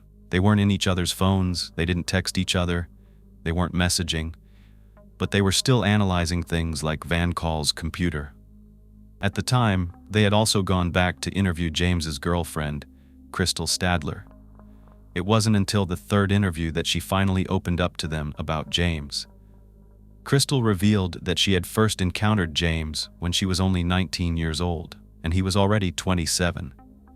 She described their initial connection as love at first sight, and in the beginning, James presented himself as kind and charming, but as time went on, his true colors began to surface, revealing a dark and controlling side. He got physical with her. Crystal's friends hated James, and they stopped wanting to associate with her because of him, and she lost a lot of friends. James didn't allow her to get her driver's license or get a car. Instead, he or his parents would drive Crystal wherever she needed to go if she was allowed to go anywhere at all, because usually James didn't allow her to do much. She couldn't see her own family, and she wasn't even allowed to have her own phone.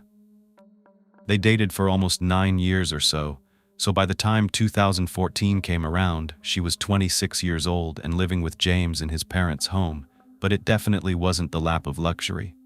First of all, only half of that house had on-the-grid electricity. The suite that she and James lived in was run off of a generator that he controlled, so if she needed to clean clothes or even use the toilet, that all ran on the generator, and James would turn it off when he left the house, leaving Crystal unable to do much. She had to fill up buckets of water just to flush the toilet. The computer you saw in that room that I showed you, that was James's. Crystal didn't know the password, and it would only work if the generator was on. James would go on it in the early mornings or at night when he was there, and Crystal had no idea what he did on it, but she knew that he monitored her Facebook account. She didn't use it much, but he unfriended her because he didn't want it to look like he was in a relationship. She had no support system besides his family. They did have a 3-year-old child together at the time, and here's a picture of the room they slept in. No bed, no drapes, just sheets hung up over the windows and blankets on the floor. She said they were in the middle of redoing the place, but I feel like it probably looked like this a lot of the time. If Crystal needed to get in touch with James, she said she would have to ask his mom, Brenda, to text him or call him from her phone. Can you even imagine living like this? I felt so bad for this woman. Crystal said she was actually fearful of James, and she felt trapped. She decided to stay with him because she was scared of him. Now, with James in jail and the detectives being a source of safety for Crystal, she told them something that she had been hiding. She said that she feels bad for April's mother, being a mother herself, so she felt compelled to tell them what she knew. First of all, she tells them she knows exactly what James was wearing when he left the house on July 24th. It was actually a white shirt with some kind of footballs on it or something. Then he had camo gray pants, a black Carhartt sweatshirt, a black backpack, and he wasn't wearing K-Swiss sneakers. James loves shoes. He had like over 100 pairs, and he had a favorite pair that he always wore. They were black and white Jordans. But ever since that night on July 24th, she said she hadn't seen them, nor had she seen the black Carhartt sweatshirt. She said that James left around 5 p.m., and she never saw him come back to get his sunglasses. He could have, she just didn't see him. He told her he was going to his brother's house to drop off a toothbrush thing and to get some money for dog food. He wasn't home until 8:30 or 9 p.m. It was just getting dark outside by that time. Everything seemed pretty normal, but he did go inside his father's room for quite some time. What was interesting is this was actually Brenda James Jr.'s mother and her new husband's house. But her ex-husband lived there along with James Jr. and Crystal and their little boys. It was a very unique situation. But later that night, James was in his boxers, getting ready for bed, and that's when she saw an injury on his leg. She asked him what happened, and he told her he was cleaning the dog cage and cut himself, but she hadn't seen that cut any time before. He left a little bit later. They were lying next to each other in bed, and Crystal was permitted to go on Facebook using Brenda's tablet. When she goes on there, she sees a post about April's murder and immediately shows it to James. He takes the tablet, reading about the murder, but he didn't even comment about it. Then they just went to sleep. But Crystal is awoken by a noise in the middle of the night. When she looks over, James is not next to her. She walks over to where she hears the noise and sees him in the other room, sitting at his computer desk, cleaning his Jordans with hand sanitizer and a sock. She had never seen him do anything like this before. It was very unusual. She said, "Why are you cleaning your shoes?" He told her he was cleaning off some oil that he got on them from earlier. He had never done that before. She goes back to bed, and soon after, James comes back, being all lovey-dovey with her. Those were her words. He tells her that he messed up and he needs her to stand by his side. Crystal doesn't even question him about what he's talking about, but she does tell detectives that he never said anything like this to her before. The next morning, he asked her to do a load of laundry, which was actually unusual. He never wanted her to touch his clothing, but he specifically asked her to clean the Carhartt hoodie, the white shirt, and his camo pants. When putting the sweatshirt in the wash, she noticed there was a wad of human hair and some grass shavings from inside the pocket. These leaves and grass did not look like they came from their yard. It was a totally different kind of foliage. She put the clump of hair on the bathroom sink to kind of save it there because she was concerned. She didn't know what she could do at that point. They didn't even have a dryer, so she had to hang all the clothes up to dry. That's why they were hung on the shower. When the police found them that night, the police came to the house around 11:30. James woke her up and told her to come outside with him, his mom, and his dad. They were all being questioned, but that night, she didn't get questioned. She was just listening to the whole interaction. Later, when the police left, James looked at everyone, his whole family, and told them to tell the police he was wearing K-Swiss shoes if they asked. But Crystal knew he wasn't. The next day, she noticed that the Air Jordans and a shoebox with a bunch of important paperwork of hers were gone, as well as the clump of hair. At that point, James was wearing the Carhartt sweatshirt, and this was Saturday the 26th. She also saw it on the 27th before his arrest. Crystal thinks it must have been thrown away because she never saw it again after that. It was unfortunate that the Jordans were gone, but Crystal told detectives they could find a picture of James wearing them on his Facebook. So she pulled up his profile, and there they were. There was a picture of him wearing the black and white Air Jordans. She also tells them that before the arrest, James threatened her, saying if she said anything, he would bring her down with him. He was really agitated at the time, especially after seeing the composite sketch, and Crystal really thought James had done it. She even confronted him about it, saying that she thought he did. James didn't say anything, and luckily, he was arrested by the 30th. But she was still afraid of his family. Crystal was able to safely move out of James's home and go to her mother's house, where she would be safe. They were very thankful that she was brave enough to tell them the truth. With this new information, the detectives were doing a few things. One, they were still trying to get James's brother Donnie to turn over his cell phone. They actually went to his workplace, where he ended up lying. At first, he said he lost his phone. He did not want to turn over his phone. And the impression that I got after watching and learning everything was that this was more of an inconvenience to Donnie than him trying to hide anything. You'll understand why, because eventually, he did turn it over after the detectives called it and confronted him that it wasn't dead. It was actually ringing. Donnie said the police were very polite and he wanted to work with them. He just didn't want to lose possession of his phone. However, he admitted to the police that James had told him to delete the text messages between them, and Donnie responded with, "Absolutely not," and he left all of their correspondence on that phone.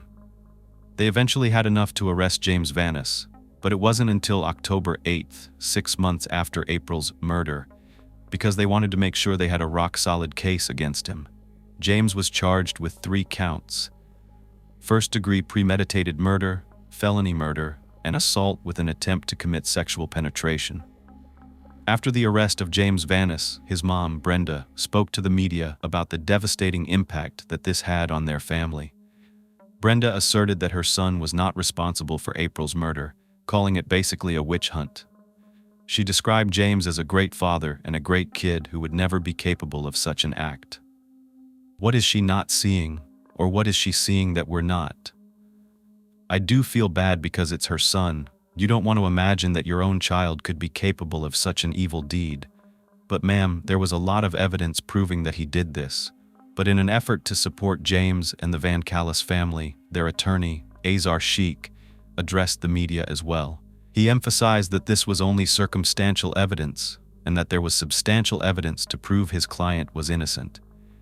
His attorney confidently stated that this evidence formed a mountain of proof that James VanCallis Jr. did not commit the murder. In November 2014, James VanCallis Sr. was sentenced for manufacturing marijuana and received a 1-year jail sentence with credit for the 118 days he had already served. Finally, in January of 2016, James VanCallis Jr. stood trial for the murder of April Millsap. This case was regarded as one of the most significant in Mohmn County's history. The trial included substantial evidence that strongly pointed towards James VanCallis's guilt, but the jury foreman later admitted that the evidence was pretty overwhelming to the jurors. There was a lot of it presented. First, all the eyewitnesses for one thing, and you already know their testimony. But the biggest piece was the sports tracker data. However, there was more damning proof that James was the culprit. After detectives got the information from James's girlfriend, Crystal, about the Air Jordans, they immediately began their investigation to find out what the tread on those shoes looked like. Through their diligent efforts, the detectives were able to identify the make of the sneakers as Flight, the Power. The detectives wasted no time and ordered a pair of Air Jordans online, the same size that James VanCallis Jr. would have worn, which was a size 12. They discovered that the sneakers had the exact hair-and-bone pattern they had been looking for. What's even more disturbing is that once they laid those shoes down on the pictures of the shoe prints found on April's face, it was clear that the logo, the Jumpman logo, which Nike uses for Air Jordans, of Michael Jordan making that jump shot, was imprinted on April's cheek. That actually hit me really hard. It was sickening. This significant finding strengthened their suspicion that James was connected to April's murder. Let's talk about the internet searches from James's computer from April, May, June, and July. They included searches like how to make a girl that does not want you, how to make a girl fall in love with you, what girls really want, and why does this girl ignore me? There were also videos searched, which included young women. At first I thought, okay, could this have been his young 14-year-old? Doesn't it sound like a search that an innocent little boy would do? But it turns out, from my research, that he lived with his mom and Armedia, and we know that James was the only person that had access to this computer. In March, the search terms on Google and YouTube were, what does it mean when a girl tells you she has a boyfriend? What to do when a girl tells you she has a boyfriend? How to tell if a girl likes you, and videos about how to text a girl, and how to have sex with a girl. In July, around the 18th, just days before April's murder, James was searching. The easiest way to impress a woman, how to attract a younger woman, how to make a girl fall in love with you, how to make a girl that does not want you. Why would this girl say I'm too old for her and still hit on me, and do younger girls like older men?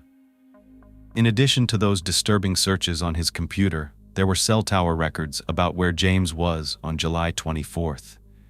At 6:04, about 20 minutes before he was seen on that trail, his phone was pinging in an Armedia tower, as well as at 6:14, P-Man 6:16 p.m. My favorite part of this trial was when Mr. VanCallis himself showed his own true colors.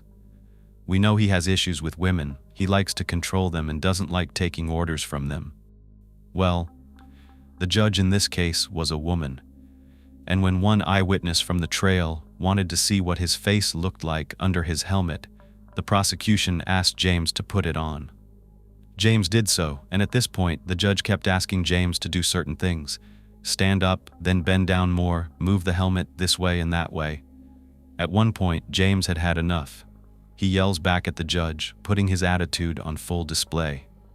In response, his attorney yelled at him, warning him not to say anything further.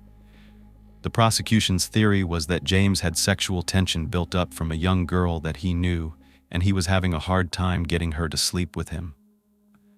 This is supported by evidence from his internet searches, where he appeared to be rejected by this girl. She must have been saying things like he was too old for her, but in his mind, and according to his searches, this young girl was still making advances towards him. He made these searches just days before he went to the Moming Trail. This young girl I'm talking about is not April. She was an innocent target for his aggression and evilness. We won't know if he saw April walking before she made it to the trail, because we only know his path afterward and from the gas station camera footage. But at some point, after making contact with her, he got it in his mind that he wanted more.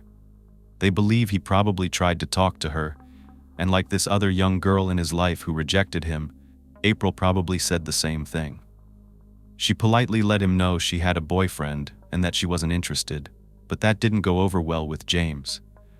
With all of his sexual aggression built up, he couldn't handle the rejection. At 6:20, when April initially picked up her pace, it's believed that James tried to grab her and pull her into the woods. She broke free, and 8 minutes later, she texted Austin that she almost got kidnapped.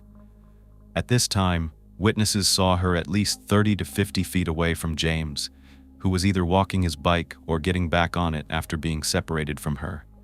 Minutes after that text, it's believed that James struck April in the head from behind, using his helmet, knocking her off balance. He was able to get her down the steep slope next to the trail, but she was able to get up and run. That's when we see her attempt to make those 3 calls back to back. But ultimately, James, who was continuously hitting April, gained control and began to remove her clothing. Something stopped him from continuing his plan.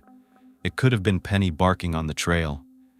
We know that one of the witnesses slowed down as he passed by because he heard this barking. It's also been said that he may have hit her so hard that she was already deceased. If he wasn't a necrophiliac, he wasn't going to proceed with his plan. It sounds disgusting, but the thrill of the chase is over if she's already deceased. For whatever reason, James decided to change his plan from intercourse to murder, stomping on April's face, head and neck until she was no longer breathing. He then fled the area around the exact same time he got a text from his brother that he was finally home at 6:44 p.m. That's the same time that April's phone started traveling at a high rate of speed out of there.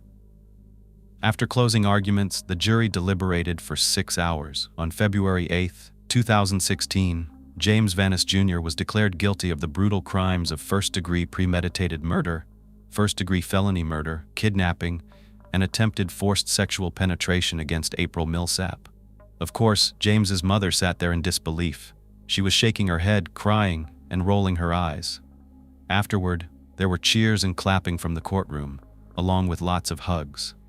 Even James's attorney embraced April's mother, which I thought was a very nice gesture. After all, being a defense attorney is still a job. On March 30th, the sentencing hearing took place, and Jennifer had the chance to speak and give an impact statement. Jennifer expressed her confusion and her pain over James's actions. She wanted to know why he had done this to her daughter. "What did she ever do for you to do something so brutal?" she asked. It's truly sad, and James, he just stood there, emotionless, staring. Jennifer went on to express the devastating loss that she had experienced. She referred to James as a thief, saying that he stole her beautiful daughter away and stole the rest of her life. James couldn't wait to read his statement to the court. He clutched it between his shackled hands the whole time. At the end of her statement, Jennifer said, "I hate you, and I can never forgive you." Unfortunately, Jennifer didn't find the closure she was seeking. It didn't bring her daughter back. When James did speak, he spoke straight to the judge. He called it a sad chain of events that he was wrapped up in and tried to explain that there was no evidence to prove that he did anything wrong. No one could truly identify his eye color, his exact bike, or his clothing. He even asked the judge, "How many people have eyes that are shaped like the composite?" He also used this time to complain about not getting evidence from the prosecution. The judge finally said, "The reality is, we're here to sentence you today, not to argue about a new trial." The judge ultimately sentenced James to life in prison without the possibility of parole. James's mother, Brenda, had a lot to say to the media. She accused the cops of framing her son. "Somebody is out there, and their kids ain't safe. I'm telling you right now, because if they can do it once, they're going to do it twice." April's mother expressed her desire for a more severe punishment. However, due to the absence of the death penalty in Michigan, James did receive the maximum sentence that the state could impose upon him. In order to honor and preserve April's memory, her friends and family came together to create a beautiful memorial garden at the head of the Momie Orchard Trail. This garden serves as a reminder of the vibrant life that was tragically cut short. Those who loved April often find themselves pondering what her life would have been like if she hadn't been cruelly taken away. In June 2018, April would have been celebrating her high school graduation. But instead, an empty chair was adorned with white and pink decorations and was left in her honor. Before the names of the graduating class were called, Jennifer Millsap took the stage to accept a degree on behalf of her beloved daughter. It was a deeply emotional moment, and Jennifer was touched by the gesture from the school. Just 2 days before Halloween, on an otherwise ordinary, cold October night in Johnstown, New York, in 2019, 22-year-old Elizabeth Lamont clocked in for her shift at a local deli. never suspecting that anything out of the ordinary would happen to her that day. Ally was seemingly loved by everyone in her life. She had a close circle of family and friends and a positive relationship with her new boyfriend. She was working hard to save some money and carve out a space in the world that was her own. Little did she know that, among the people in her everyday life, there was a sinister plot lurking beneath the surface. Today, I'll be introducing you to Elizabeth Lamont. The first thing I noticed was the spelling of her name. It's not the traditional Elizabeth with an E. No, it's spelled Elizabeth. I've never seen Elizabeth spelled this way, and I think it's really cool. Definitely stands apart. Elizabeth Ann Lamont was born in Johnstown, New York on December 4th, 1996, to her parents, Sherman and Krista Lamont. Elizabeth had 3 sisters, 2 older sisters, Carly, who was 3 years older, and Lou Ellen, who was about a year older than her. She also had a little sister who was 2 years younger, named Brooke. She was close to all of them. She considered her sisters her best friends. They had a really special and strong bond. The Lamont family lived in Gloversville, a small town in Saratoga County, north of Albany, in upstate New York. Now, I've never heard about this area before, and you know how interested I am in understanding the life that people live in these cases. When I think of upstate New York, I think of Syracuse, but Gloversville is not quite like that area.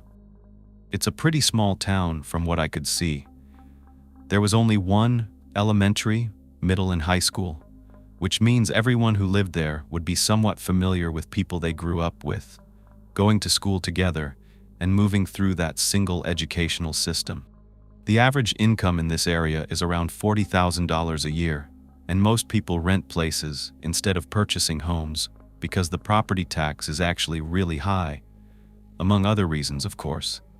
The job opportunities in the small town are not many, and sadly, it's reported that over 16% of the residents there are actually living in poverty. What the Lamonts did not have in wealth, they made up for with strong relationships.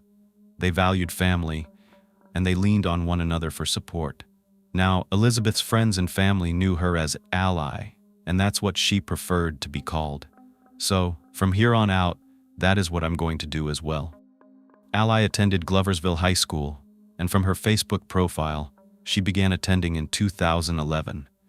She had many close friends. They took a lot of photos together, and they looked like typical teens, having fun in between going to school and figuring out what they wanted to do after graduation. Growing up in a very supportive environment helped Ally develop a strong sense of community and a desire to help others. Ally's dad, Sherman, described his daughter as someone who always stood up for others and looked after people. He admired her selflessness and her willingness to put others' needs before her own. Everyone close to Ally agreed she was a remarkable young woman who had strong connections with people in her life. Ally deeply understood the importance of caring for others, and she was always there to help. Ally was more than just a familiar face in Gloversville. She was a symbol of the small-town spirit that held this community together. By all accounts, she loved her hometown, and she didn't have any desire to leave, not even for a brief time. And it's not all the time we hear that. We usually hear the small-town girl wanted the big city life. But Ally, she wasn't like that. Within the confines of this cozy little city, it seemed that Ally found everything that she needed. Once she became an adult, she took the next step towards independence by moving out of the family home. But Ally's heart always remained close to those that she loved. Never a day went by without her checking in and touching base with someone in her family or one of her friends. By 2019, Ally was living with her childhood friend, Jenny. They had been close since they were 13 years old. Although she enjoyed spending time with Jenny and Jenny's young daughter, Ally had goals of her own. Her dream was to move into a place of her own and really build the life she wanted. I think that's so relatable for many of us, the longing for personal space, especially when you're growing up in a bustling household with a number of siblings. So, no doubt, Ally would have felt like she wanted that time for some peace and quiet on her own terms. I did take note that both of them really enjoyed getting dressed up, and you can tell they were very talented when it came to makeup skills. By March of 2019, Ally was one step closer to her goal. She landed a job at a popular deli nearby called Local Substation Number 9. It was only about 10 minutes away from Jenny's place, which was great because Ally did not have a vehicle. She did not drive yet, so she had to rely on friends and family to give her a lift whenever she needed one. Now, Local 9 wasn't just a job for Ally. She wasn't there just to make ends meet. She wanted to achieve things for her future. So she was very diligent. She intended on starting behind the counter and then moving her way up over time. She was dedicated to all of her responsibilities. But more than that, Ally was dedicated to people. She stood out. She had these big blue eyes, her makeup, the way she carried herself, and of course, how helpful and pleasant she was. Not only was she a fixture at the local substation for all the customers who came in, but she also made friends with her coworkers. She was always there to help. One thing Ally was known for was making sure everyone in need was protected and taken care of. There was a time when a fellow coworker had nowhere to sleep one night. She was going to have to spend the night out on the street. But Ally would not let that happen. She gave her a place to stay. She said if it wasn't for Ally, something really bad could have happened to her that night. Another coworker was suffering from a panic attack, and Ally jumped into action. She rushed her into the bathroom, which was one of the only private areas in the deli, and she held her as she cried. She said Ally always had kind words for everyone. Her hard work was recognized by her boss as well, 51-year-old Georgios Kakouvalis, who owned the deli along with his wife. Ally ended up taking over a lot of the management duties alongside the official manager, 34-year-old James Duffy, who everyone called Jimmy. Ally also considered Jimmy a very good friend, along with his girlfriend Kristen, who also worked at Local 9. For more than 6 months, Ally worked hard at this deli. She was trying to save enough money to move out on her own. She was dedicated and motivated and on a clear path toward her goals.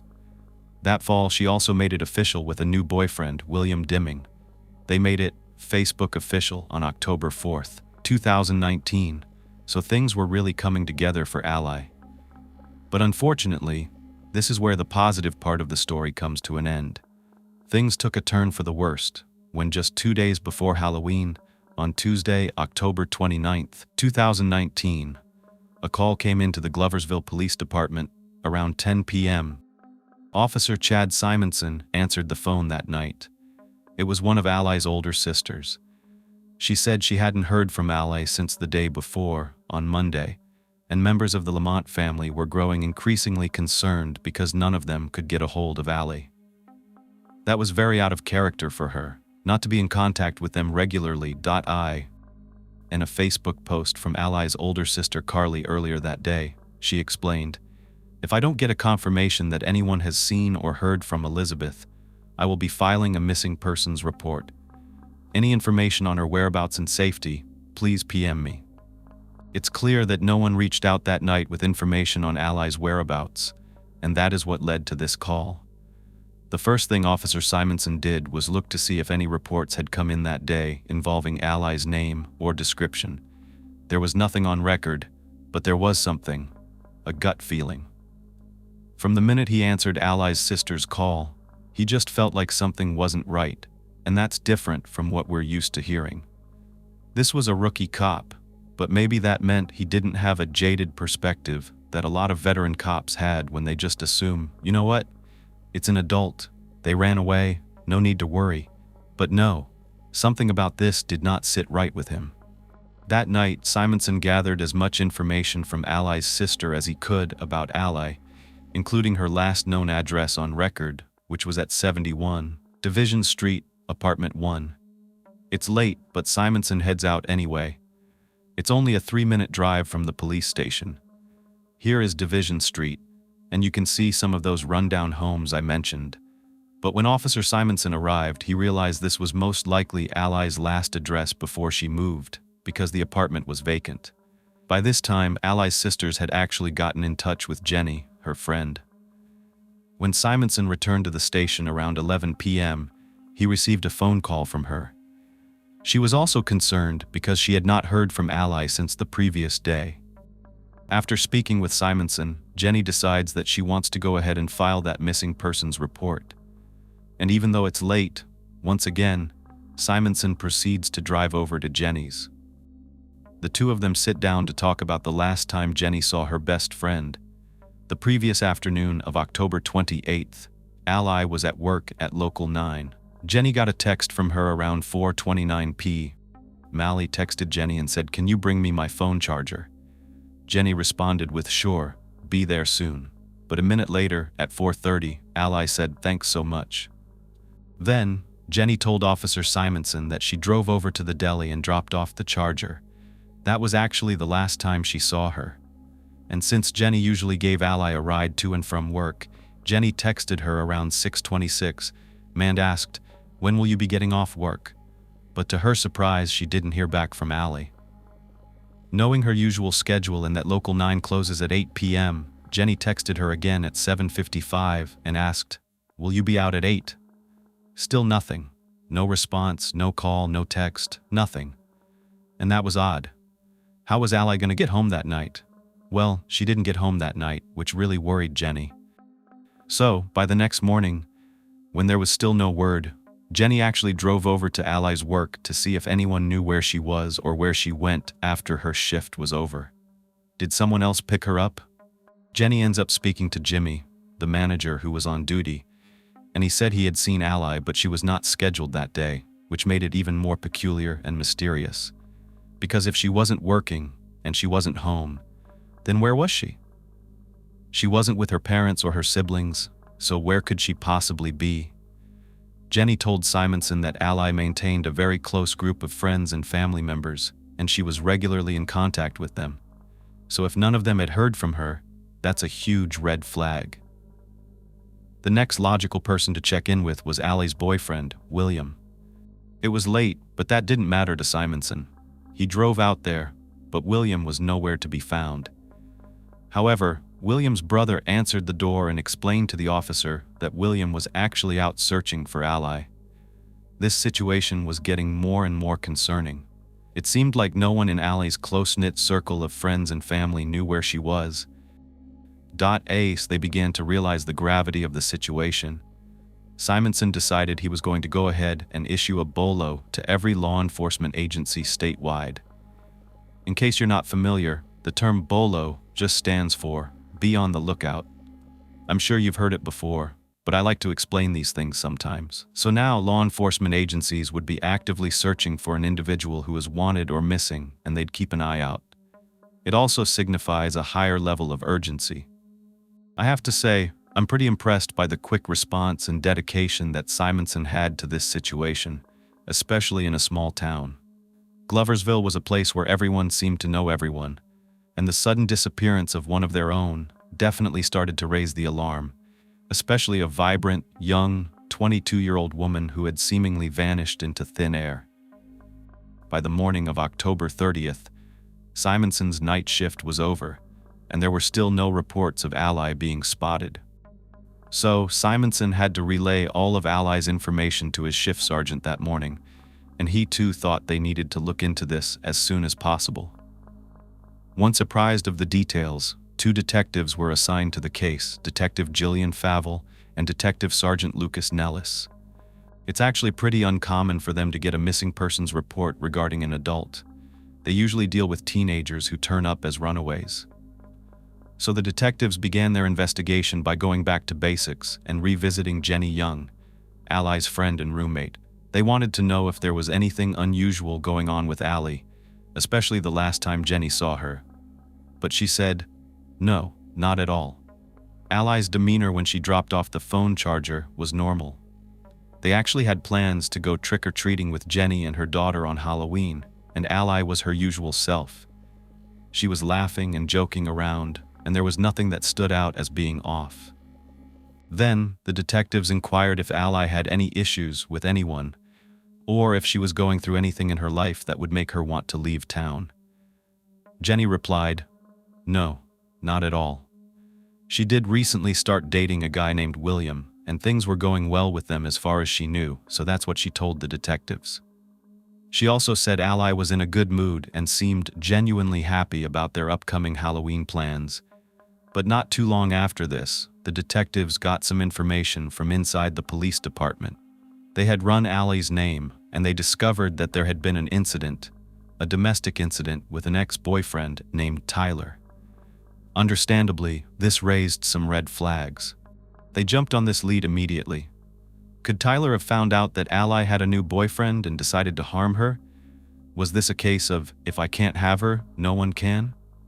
They went to his last known address to pay him a little unannounced visit, but he was nowhere to be found. So, although they were having some issues tracking down Ally's ex-boyfriend, Tyler, in the meantime, the detectives decided to try William once again, her current boyfriend. They did end up making contact with him. According to him, their relationship was very positive and healthy, and he was really forthcoming about the last time he talked to his girlfriend, as well as his whereabouts at the time of her disappearance. William said they had been texting back and forth on October 28th when she was working her shift at Local 9. The last text, he showed them his phone, came in at 6:39 p.m., and it was just small talk. The weird thing is, William told investigators that he and Ally would text or message on Facebook all day, every day, when they weren't together, even if she was at work. They even did video chats while she was on her shift. But that evening, while in the middle of messaging over Facebook, all of a sudden her responses stopped. She wasn't answering, and William tried texting her and calling her. He did not stop all night, even after she should have been off work. At that point, he noticed his messages were not going through at all. He also told the detectives that Ally usually came over to his place after work most days, but he didn't hear from her that night. They were supposed to get together the following day, on Tuesday, to carve pumpkins with William's son. He did not know what happened to her, so he ended up going to meet with some friends that night. And where did they go? They went to the cemetery. Why? Well, they went there, according to William, to have some beers. Now that's an interesting setting, but it was close to Halloween, so I guess it could be fitting. William tells detectives that, when they were done, he crashed at a friend's house. He was worried about Ally all night, and he could not sleep. When he didn't get in contact with her the next day, he went out looking. He spent hours in the woods and looking on the roadsides. He even met up with Jenny, and they both were searching. Neither one of them had stopped calling her since their last text. That's when William finally reached out to Ally's sister, Llewellyn, on the night of the 29th, and explained that no one had spoken to Ally since the evening before. He was now going on the second day, and she was nowhere to be found. When Llewellyn checked around with friends and family, she confirmed no one had seen her. That's when that call to the police went out. Aside from the chilling setting where William and his friends went to grab a cold one, nothing seemed amiss with the way he recounted what happened up until this point. William's concern for Ally was regarded as completely genuine. But as you probably know, no one is going to be completely ruled out as having nothing to do with her disappearance until she's found alive, or they rule them out as suspects. So they still want to keep an eye on William. We know all too well that partners, statistically, are one of the most likely people responsible for causing harm to those close to them. That's very sad, but true. During this time, Ally's friends and her family members were taking matters into their own hands. They were reaching out to people and trying to spread the word with the help of social media. They were getting the attention of news stations, who were tweeting out Ally's picture and asking if anyone had seen her. They had also been posting missing persons posters everywhere. The community's concern was evident in the effort they were putting out there, which was a testament to the impact Ally had on everyone's life. They were out there searching, handing out flyers, and asking around. They were actually doing their own investigation. Of course, theories were being formed, but naturally, when it comes to true crime, many times it's the boyfriend or the ex-boyfriend, so all eyes were on Tyler and William. Here's an update that Llewellyn posted on October 30th after she talked with police. It said, "The police contacted me. My sister's cell phone pinged 4 miles away out in Hales Mills right before being shut off. That was the last location the police were able to find for her phone. I don't know how her supposed trip home after work and coming to Gloversville leads to her being 4 miles away. It was an answer, but not one any of us were hoping for or expecting. My anxiety is through the roof right now. I just want my little sister to be safe. This is a picture of my sister. We just want her home safely. We love you so much." End quote. She also tagged Ally's Facebook account. Now, I looked up Hales Mills, and here is where this is in reference to the local 9 deli. Apparently, this would have been entirely out of the way for Ally to be out there, 4 miles away, especially since we know she doesn't drive. It's an area with just a lot of land and nothing really out there, except for what appears to be cornfields. So why would Ally be all the way out there? After Llewellyn posted that her little sister was missing, and that her phone pinged out in Hales Mills, she got 286 comments on that post. There was one from a person named Matthew, who said he lived out on the 29 and wanted to know when Ally's phone died, because he could go out and look around in that area near him and ask anyone if they saw her. That was very nice of him. Llewellyn responded that it was around 7:40 p.m. on Monday night. That's important, because it means her phone was turned off before her shift ended that night, not to mention it pinged before it was turned off. That would suggest, if this information is correct, that she left work at some point with someone. But what we know is her phone probably didn't just die because she got that charger from Jenny earlier that day. So, it's very odd. That same day, the detectives finally managed to reach Ally's ex-boyfriend, Tyler, who agreed to come in for questioning. His criminal history included disorderly conduct complaints and that domestic incident with Ally, which made him a person of interest right away. Tyler had a bad reputation, but he appeared to be very cooperative during questioning. In this interview, he told investigators that he and Ally had gotten into a domestic dispute, and it turned physical. He admitted that the incident resulted in her sustaining injuries, but he claimed that this was an isolated incident, that it was the first and last time anything like this happened during the course of their entire relationship. He went on to explain the background of this incident. In his words, he and Ally had been together for 4 years, and things took a turn one night when she showed up at his apartment unannounced about 2 months ago. She was fired up and seemed ready to get into an argument because she had heard he was cheating on her with one of her best friends. When he was asked how exactly Ally received these injuries, Tyler claimed that because she was being so combative, he had to restrain her. But isn't that what they always say? You know what? We weren't there, and Ally isn't here to defend herself and tell her side of the story, so we will never know exactly what happened. But his side of the story is that, after the heated blow-up, he blocked her number, he blocked all of her social media accounts, and he hadn't heard one single word from her since that night. He assured the police he had absolutely nothing to do with Ally's disappearance. However, given the history of violence between them, they were not ready to close this chapter yet. They still had their eye on Tyler, but his story did exonerate him a little bit. It made him look, I guess, less guilty. Even though these things did happen, there was nothing to actually hold him on, so he was free to go. The detectives decided to look a little deeper into Tyler and Ally's relationship. They cross-referenced statements with other accounts, and there didn't seem to be any recent communication with Ally. As it turns out, this is not the first time that Ally had gone missing. She had been known to run away when she was younger. In fact, there had been numerous missing persons reports filed about her when she was a teenager. But, on the other hand, they needed to acknowledge the fact that this disappearance was quite different. She was a responsible young woman, an adult, not a young girl. She held down a steady job, was in contact with her family all the time, and had never been missing for this long before.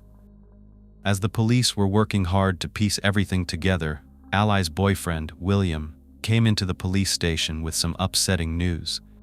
He told them that Ally had been really depressed lately. He said that she even considered treatment and being hospitalized. She walked into St. Mary's Hospital to check herself in, but once there, she decided it wasn't an option for her because she didn't have access to health insurance. This was just a couple of weeks before this happened. William just couldn't get the thought out of his head that she might have caused harm to herself. The investigators couldn't rule it out completely. Ally's mental state could have played a pivotal role in why she just vanished.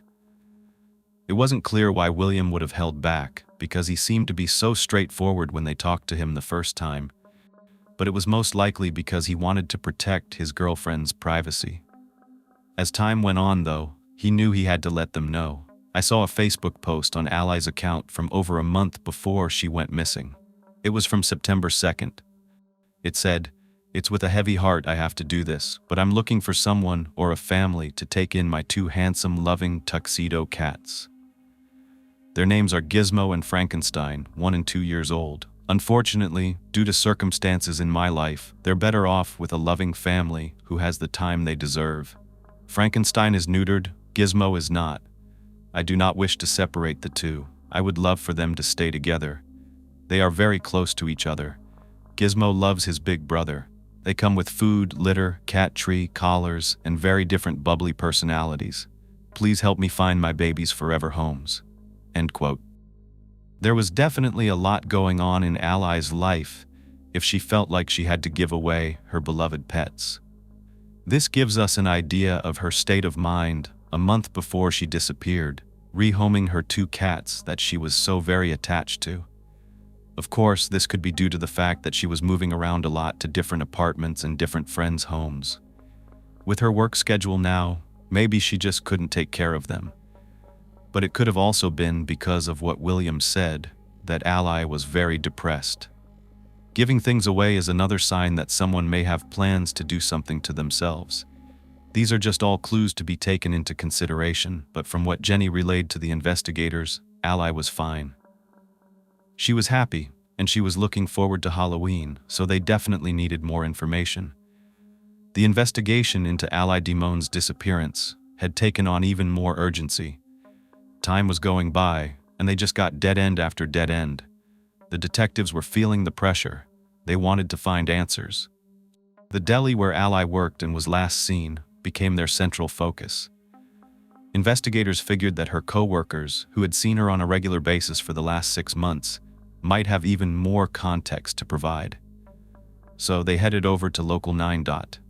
Now keep in mind, the store doesn't open until 11 a.m., and the investigators were going over there before opening. When they got there, the door was locked. However, the lights were on. It looked like someone had been inside preparing for the morning shift, but there was just no one in sight.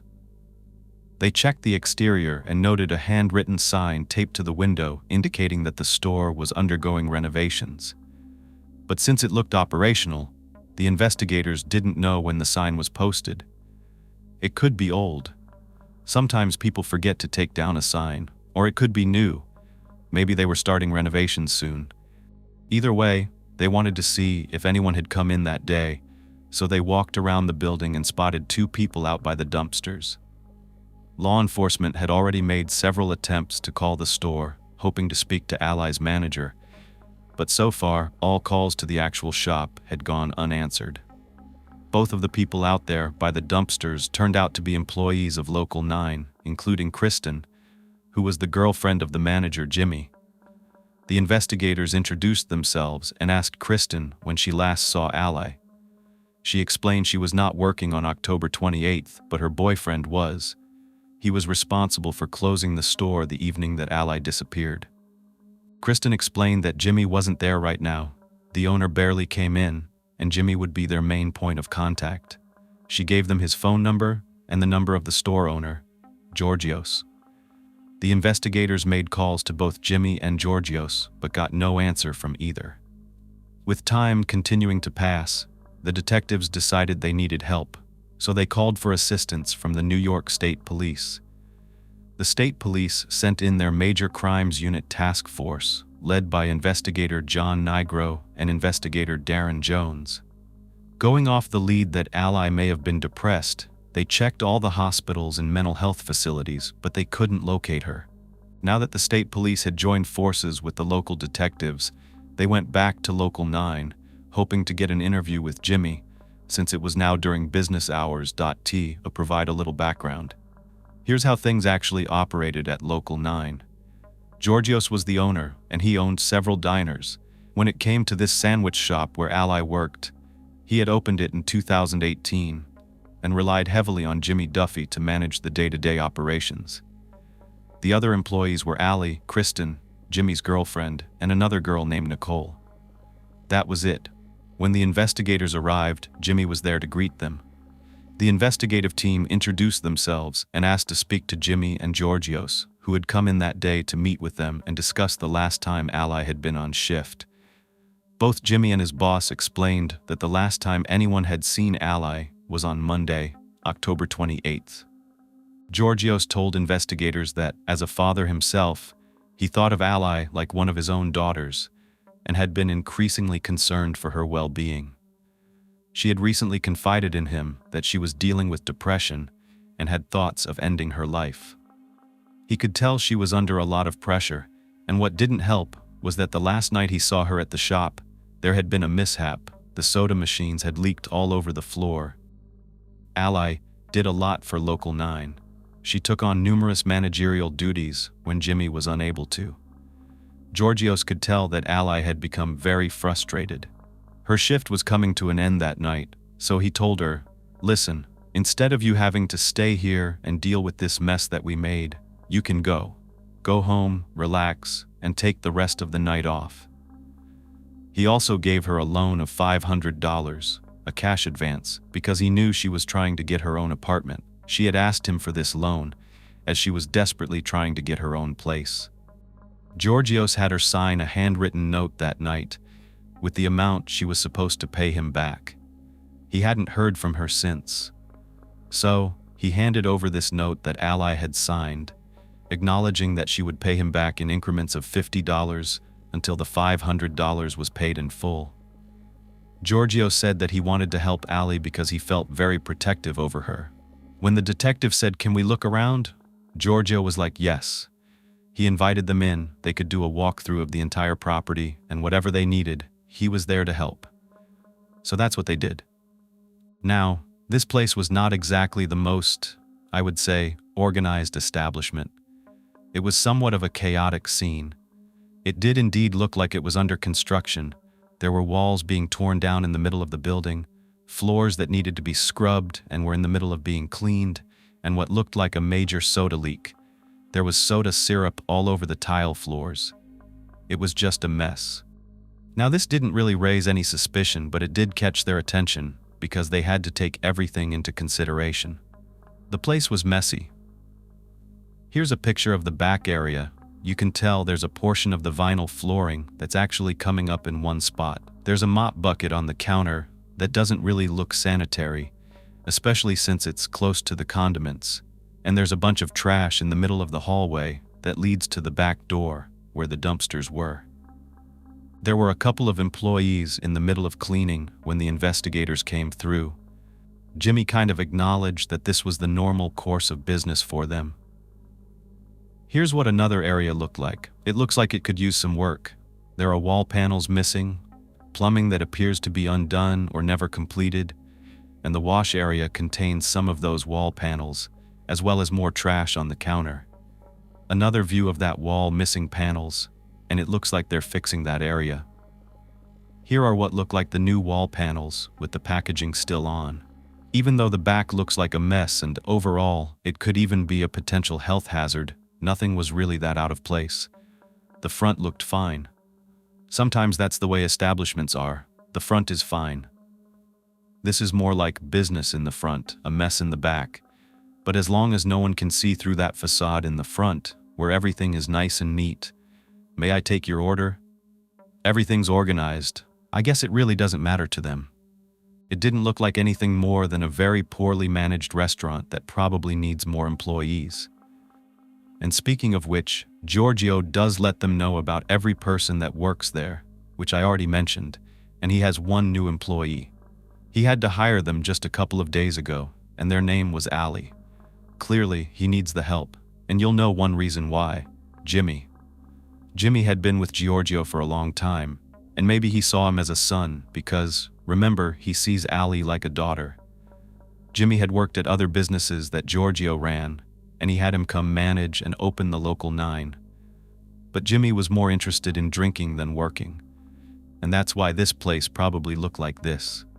Allie took on so many responsibilities, as a matter of fact, because Jimmy was not reliable. He was definitely intoxicated that morning, and it was only 11 a.m. So, investigators had many more questions for Jimmy and Giorgio, and they wanted to get them on the record. They asked them to come down to the station and both make formal statements.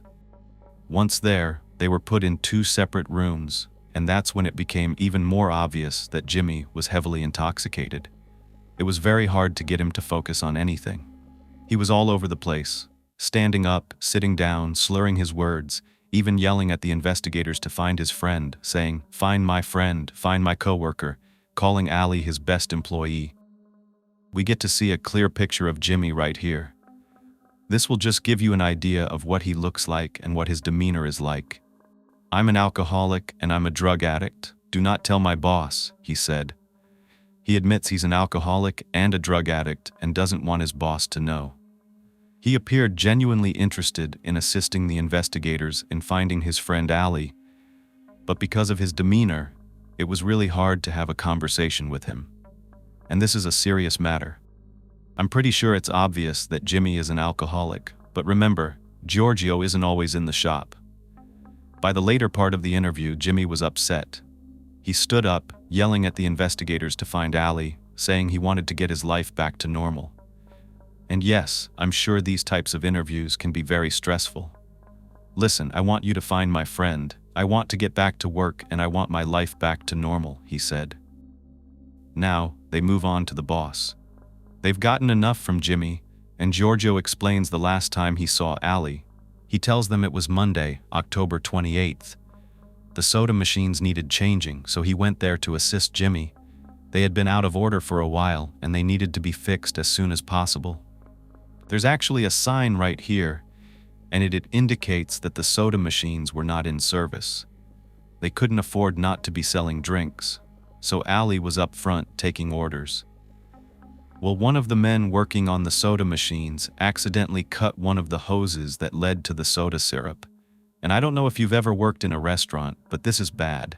These types of soda machines, if you are not aware, combine this concentrated, sticky, thick syrup with carbonated soda water, and that's how it comes out of the machine. Not only do you have to get the mixture right, but you also have to handle these hoses with care. Well, they didn't, so the syrup began to spill all over the place at a rapid speed. And of course, Allie, being who she is, came over to help. It was a big job, and she was a little frustrated. She was doing everything, and she's always doing everything. She did not want to deal with it, which is understandable. I already explained that Giorgio made the decision to let Allie leave early. He saw she was under a lot of pressure.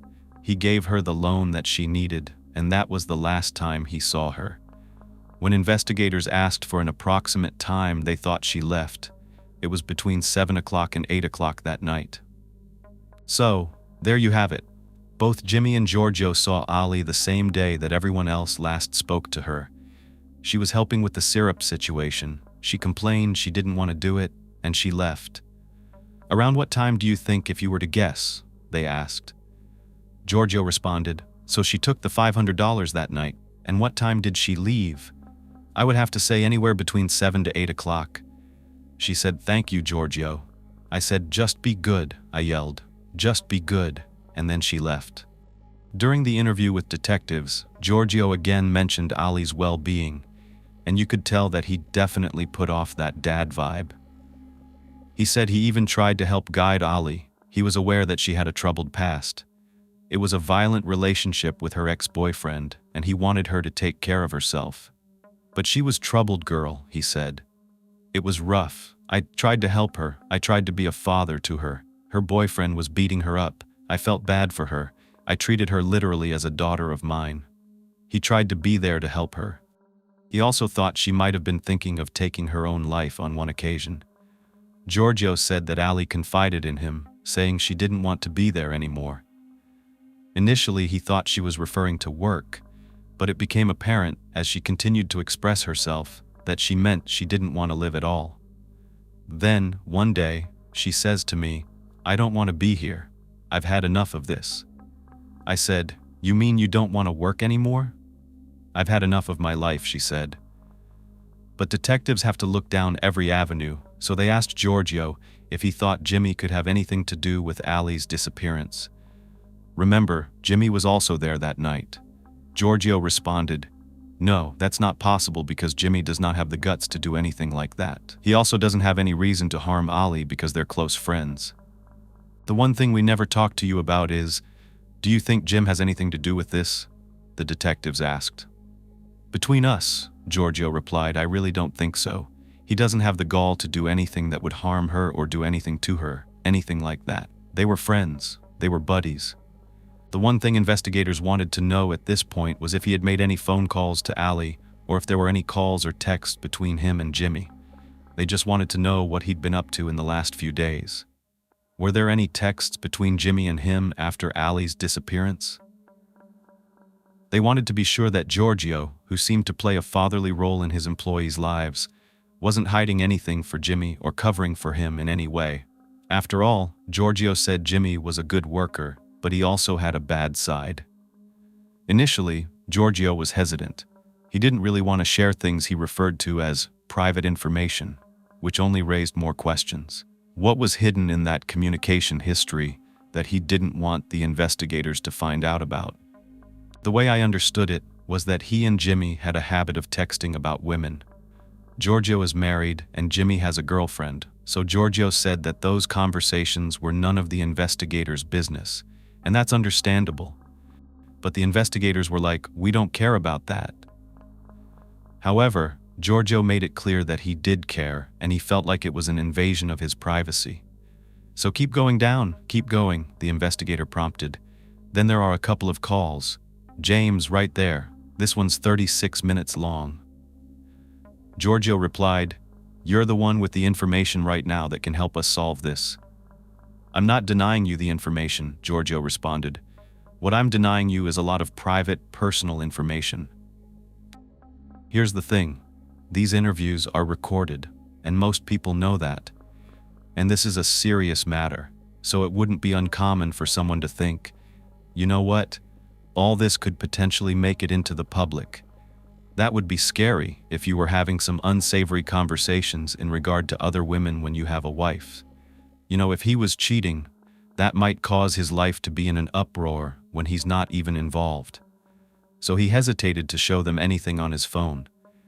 But eventually, Giorgio did let them look through his phone, holding on to it so he had a bit of control over the situation.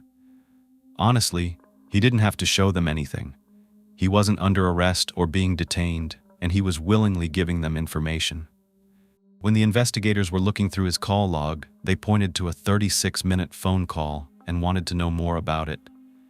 "Is Giorgio hiding something?" they asked. Giorgio responded, "No, I'm not. I'm not even covering for Jimmy." Instead, he said, "I have to actually think about it. I don't remember what the call was about. We talk all the time." He added, "You know, what if it's about women? Let's say I don't want to divulge it. Maybe he had something to do with it, and you just don't want to come forward. What's the conversation you had with Jimmy that day?" they pressed. Giorgio replied, "I want to remember it first, because if it revolves around women, I don't want to play it." The investigator replied, "We don't care about that." "Well, I do," Giorgio insisted. "So you're not letting us listen?" The investigator asked. "That's the way I'm taking it right now," Giorgio replied. Eventually, the interview wrapped up. Giorgio and Jimmy were free to go. That same day on Facebook, there was some very interesting chatter, with lots of conversations related to what had transpired. Llewellyn posted an update letting everyone know. New York State Police took over the investigation. Conveniently, her video at work wasn't working that night. "This is much bigger than anyone could imagine. My heart hurts so bad not knowing if my sister is alive, safe, okay somewhere. We are a wreck." This post got 40 comments, and one in particular stood out, so I opened the thread. Someone named Danny said, "I'd be checking out her boyfriend. How could he not know where she is?" That's a reasonable question. Well, William himself answered, and I gained a lot of insight in these next few posts. William replied, "You realize I'm the one who let Llewellyn know I hadn't heard from Ally since Monday night and asked her if she had seen or heard from her?" That is how we got to this point in the first place. She was talking to me on Facebook, and then she just stopped, and my messages wouldn't go through. Now 2 days have gone by. I spent hours today looking through woods and roadsides and Hales Mills with Ally's roommate, our close friend, and talking with the police all day, constantly calling. This isn't normal, and I was concerned, but I'm sorry. I don't know where she is. She never came home or texted me. That's the whole point. SMH. No one was expecting that response. Danny tagged William and replied, I didn't know that. I'm sorry. I just heard you posted a photo with her recently. Damn, I hope she's okay and found soon. If the cameras magically stopped working, I'd check into who owns the place she works and question them. Right. So I don't know if you caught that in Llewellyn's post. Apparently the cameras at Local 9 were not working the night Ally was there. That place doesn't look high-tech or well put together, so I wouldn't be surprised. But let's continue reading because these are people who know Ally. William responded again to Danny, and I believe he was referring to the investigators. I don't know what they're doing at this point. They told me they can't give out any more info right now, but they were searching houses last I knew, friends of hers and whatnot.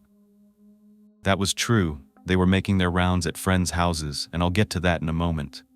William went on to say that he doesn't know what to think at this point. I haven't slept since Monday night. Danny inquired about Ally's phone, asking if it had been on at all. William replied, Nope, not once since 7:30 to 7:40 p. Monday night. Danny just replied, Shh, something's not right. Was she upset? Were you two fighting at all to make her want to get away? I don't know. I don't think she'd put her family through all this. I just have a terrible feeling. William assured the group, No, we don't fight. We never fought. I talk to her all day, every day. She always checks in with me to see how my day is going. We're literally always in contact, and she spends most of her time with either me or her roommate, Jenny. So it made no sense to him. He goes on to explain that on Tuesday, she was supposed to come over on her day off and do stuff for Halloween, carve pumpkins and hang out with him and his son. She didn't even go get her paycheck that day. Interesting. Well, we know that Ally was supposedly given that $500 in cash, so maybe grabbing her paycheck wasn't a priority. However, you'd think that if she was gathering money for a deposit on an apartment, she would want every single cent she could get her hands on. So, it does seem a bit odd. Later that night, Danny asked William for an update, and all he mentioned was that the Local 9 had been closed that day. But that could have been due to the fact that Jimmy and Georgios were both at the police station, and the investigators were searching the shop. By that night, Llewellyn had a final update. She says, quote, Thank you to everyone for your support right now. We appreciate it. We appreciate you. Please keep sharing in hopes that something comes up, and I will try to get back to everyone in the morning. I've been talking to police and people all day long trying to find leads on her whereabouts. I've slept for about 2 hours in the last 48. I'm exhausted mentally and physically. I love you so much. And she tags Ally. I pray you're somewhere safe. We will find you. I promise we will. Until we know where my sister is, our hearts will continue to hurt. Our minds will be in a daze. And that was the end of her post. I feel for her, for Ally's family, and for her loved ones, and I commend them on all of their efforts. I see this more and more, where families are even conducting their own investigations, and I think it's a smart thing to do. But the next day is Halloween, and that morning, Len is back on Facebook giving another update. She tells them that they went to the deli where Ally works, and they were closed and under construction. She went around and asked other businesses in the area, and no one had anything good to say about the owner or the manager, Jimmy, and how they treated their employees. Yikes, that's not good. I'm not sure what updates they were getting from the police, but at this point, by the sound of William's last post, it seems like the family and friends were in the dark and were out there looking for themselves, including going out to Ally's work. The comments were interesting. First of all, of course, people are questioning a lot of things. That's what we do. We don't have the answers, so we're going to keep questioning things. Llewellyn assures everyone that the police have been working hard since the minute they found out that Ally went missing, and that they are doing their jobs the best they can. One poster named Stacy said, "How is it magically closed and under construction, but she worked on Monday? Something's not right here." In response, Jennifer says, "Most businesses would post ahead of time that they're going to be closed, or there should be a permit if they're really doing construction." Sure, but we saw what they considered under construction, and I'm not sure it really qualifies. Stacy responded, saying, "Yeah, but it's weird. She disappeared on Monday, and then Tuesday they're doing construction, and the cameras didn't work during the time she went missing." Someone named Nicole was writing about how the dumpsters out in the back had been blocked off with tape, and there was a cop sitting right next to them. Stacy responds back that she had been out there in the area, and there were 3 white SUVs across the street and 2 SUVs in the back with their hatches open and people standing there. Wow, I would definitely be curious to know what investigators were doing. This photo might have been taken a little later, but it does look like there are some cop cars parked in front of the dumpsters. The media released this picture of a cop car, some police line, "Do not cross" tape, and it's sort of blocking off the local 9. That's probably why it was closed when Allie's family went there to investigate. Darlene, a former co-worker of Allie's, posted on Facebook. She wants to know, why are they under construction? There's nothing in that place that needs to be under construction, and it's really small. How convenient. But she says she's not surprised because no one had anything good to say about Jimmy or Georgios. Jimmy and Georgios always had something bad to say about others as well. She just hopes and prays that Ally is safe. I can feel the frustration in these posts. You've got bad bosses, a weird workplace, a missing girl, and tensions rising. One poster named John agreed that it was really weird to be under construction the very next day with no prior notice.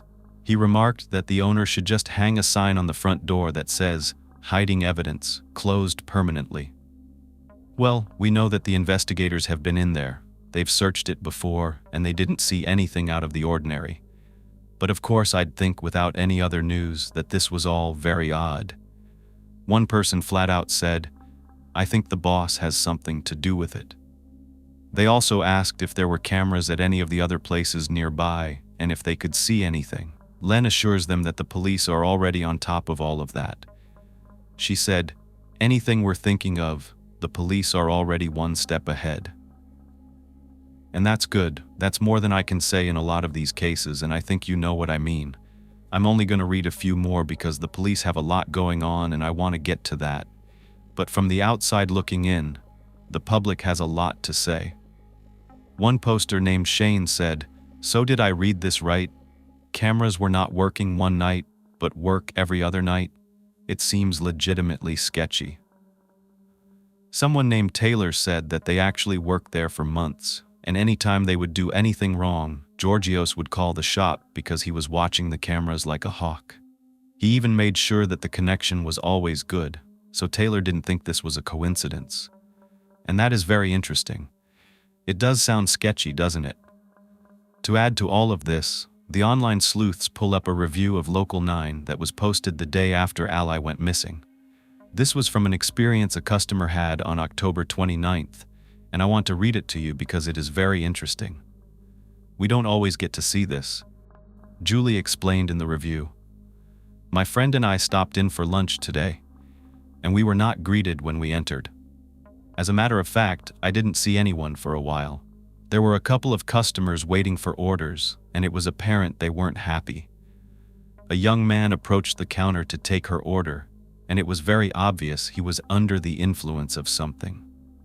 As he took the order, he almost passed out. The other gentleman that was preparing food was very busy, but the man who took our order was just standing around. There's no seating because they're under construction at the moment, so we went outside to wait in the car. The customer that was waiting when we arrived came out with a sandwich, and after looking at it, he went back inside with the wrapper open. It was obvious something was wrong." That was the end of the review. It does seem like they were in over their heads, which is why Georgios had to hire someone. But are they just bad bosses, or are they bad people? To get a little more insight on that, another former employee, Cindy, said that she worked at another establishment called Travers, which was one that Georgios owned as well. She knew Jimmy and said that there wasn't anything good to say about him. He was just a sub-maker. He's not someone you can trust. And Georgios? Well, he just decided to leave Travers behind and open up this new place.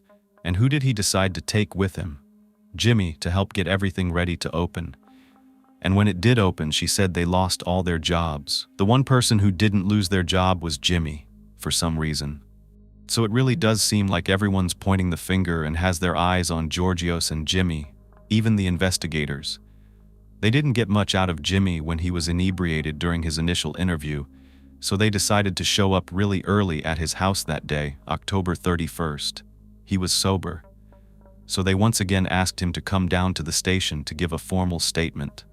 It was around 10 o'clock in the morning at this point, and this time Jimmy was so much better. He was so easy to talk to.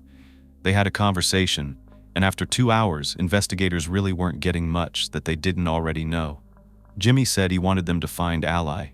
He said, "She's a great worker and a friend. I want you to find her." "Okay, trust me, I do. Because I want my friend back. Not only was she my friend, she was a hell of a worker that I can never replace." In the third hour, investigators started to feel like, you know what? We could be on the verge of a revelation in this case. They think there might be something that Jimmy wants to get off his chest. Or at least, they want him to think that they think that. So, the investigators are playing the game they always do, giving Jimmy a way out, saying things like, maybe there was an accident and you witnessed it. Maybe you don't want to get anyone in trouble, but you feel like coming clean because you feel bad about what you saw. Is Georgios covering for himself? These were the things they were asking him. And Jimmy didn't answer. If he did, all he would say was, "I don't know. I feel like you're holding back. I tell you this much. I don't know where she is. She was fine when I saw her leave. You know what I mean? I don't know." After hours of questioning, it looked like Jimmy was desperate to unburden himself of something, but he just kept holding back. The more they questioned him, the more they saw him kind of come forward and then push back a little bit.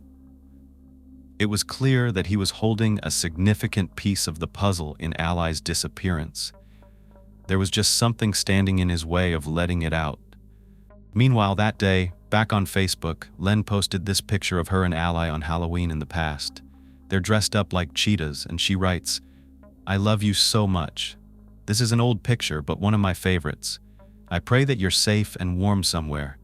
I pray that you're in no harm or haven't been." That was the end of her quote. But later that night, Leland posted again, and it wasn't what anyone was expecting. It was shocking. Late that Halloween night, she revealed everyone's worst nightmare had come true, writing, "Well, since the news already released it, the search is off for my beautiful, amazing young sister.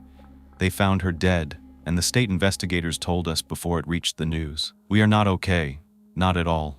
Please just say in your prayers because we are beyond lost and have no words right now." Wow, I can't even begin to imagine how hard that was for her to write, let alone getting that news, that Ally's no longer with us. The fact that it was already breaking news, and the family hadn't even had time to process it yet. There wasn't much information about how she died, or where or how she was discovered. It did, however, say that more information was expected to be released at a Friday morning press conference the next day at Troop G headquarters. Well, why couldn't they wait? Well, because you know how news is. It turns out that earlier that day, investigators had information that led them to a wooded area east of an on-ramp to Interstate 87, at the southbound entrance near Exit 13, in a town called Malta, which is about a 45-minute drive from Gloversville. They were initially checking this area for any evidence of Ally's whereabouts, looking in the swampy marshland off the highway.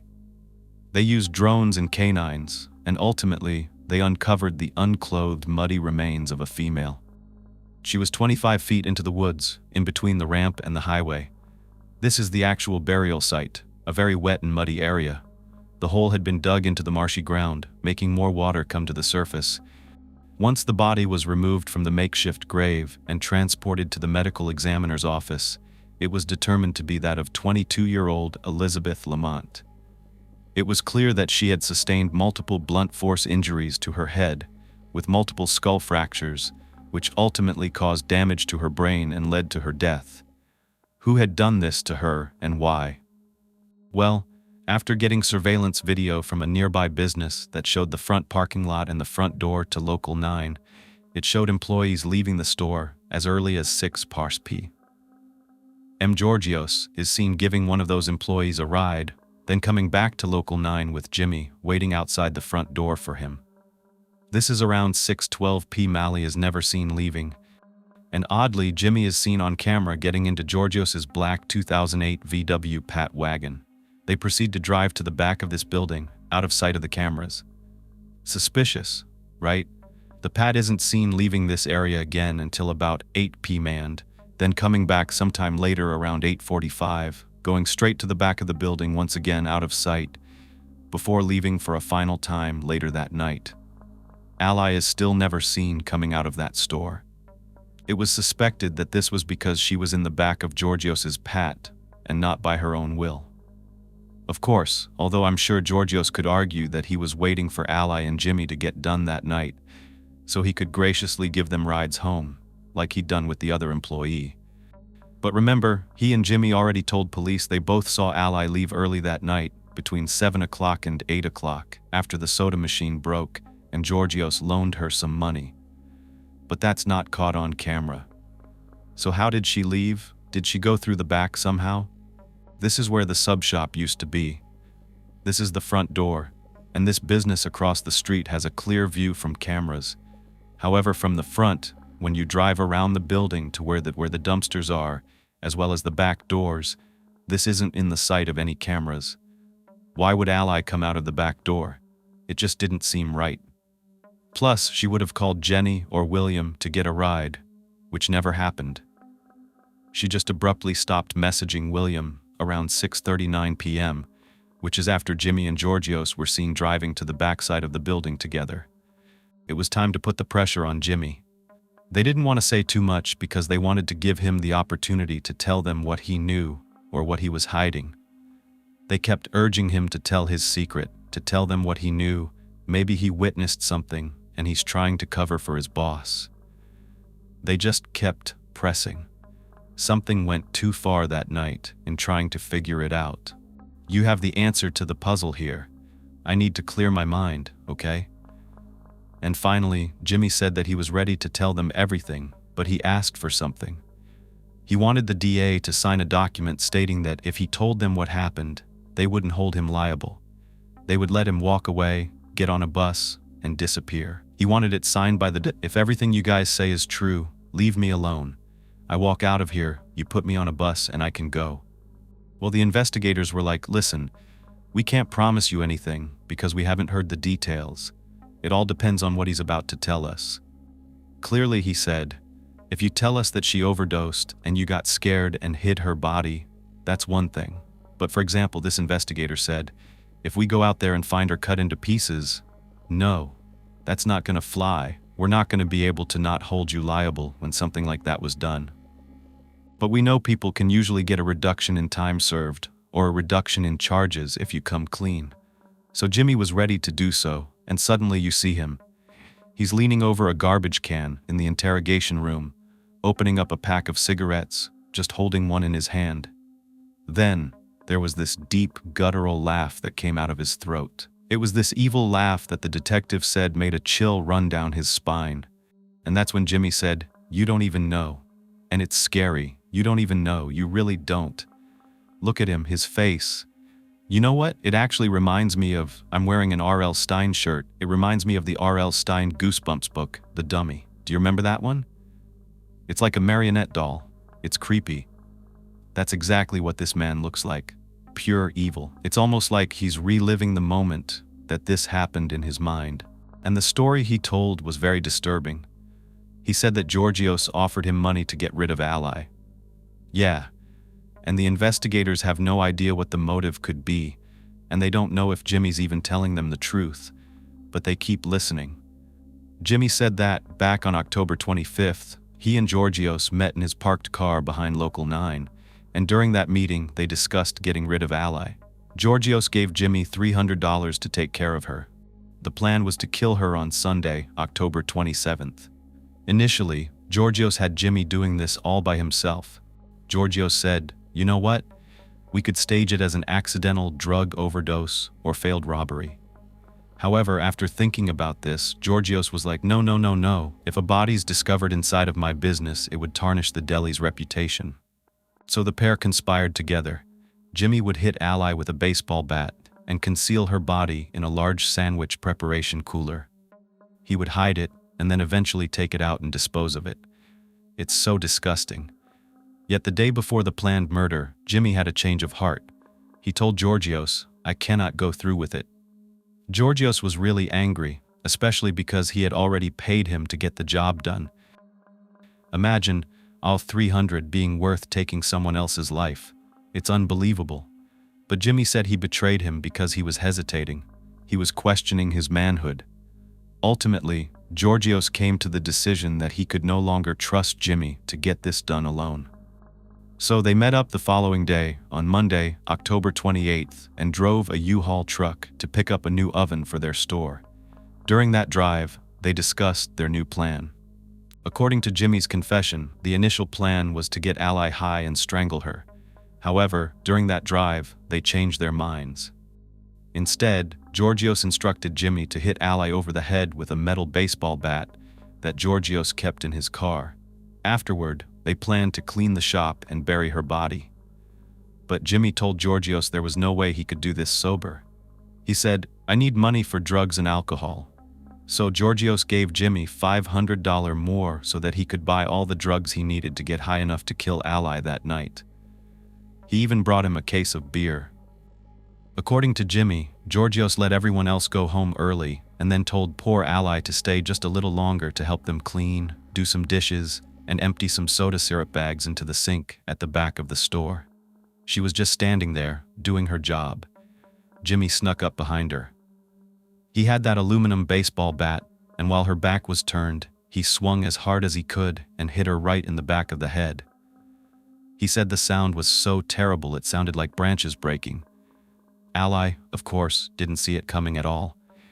She was completely caught off guard. The plan had initially been that Jimmy was supposed to wait. He was supposed to put a big garbage bag, an industrial garbage bag, over Ally's head and then strike her. This was supposed to contain the blood, but that didn't go as planned.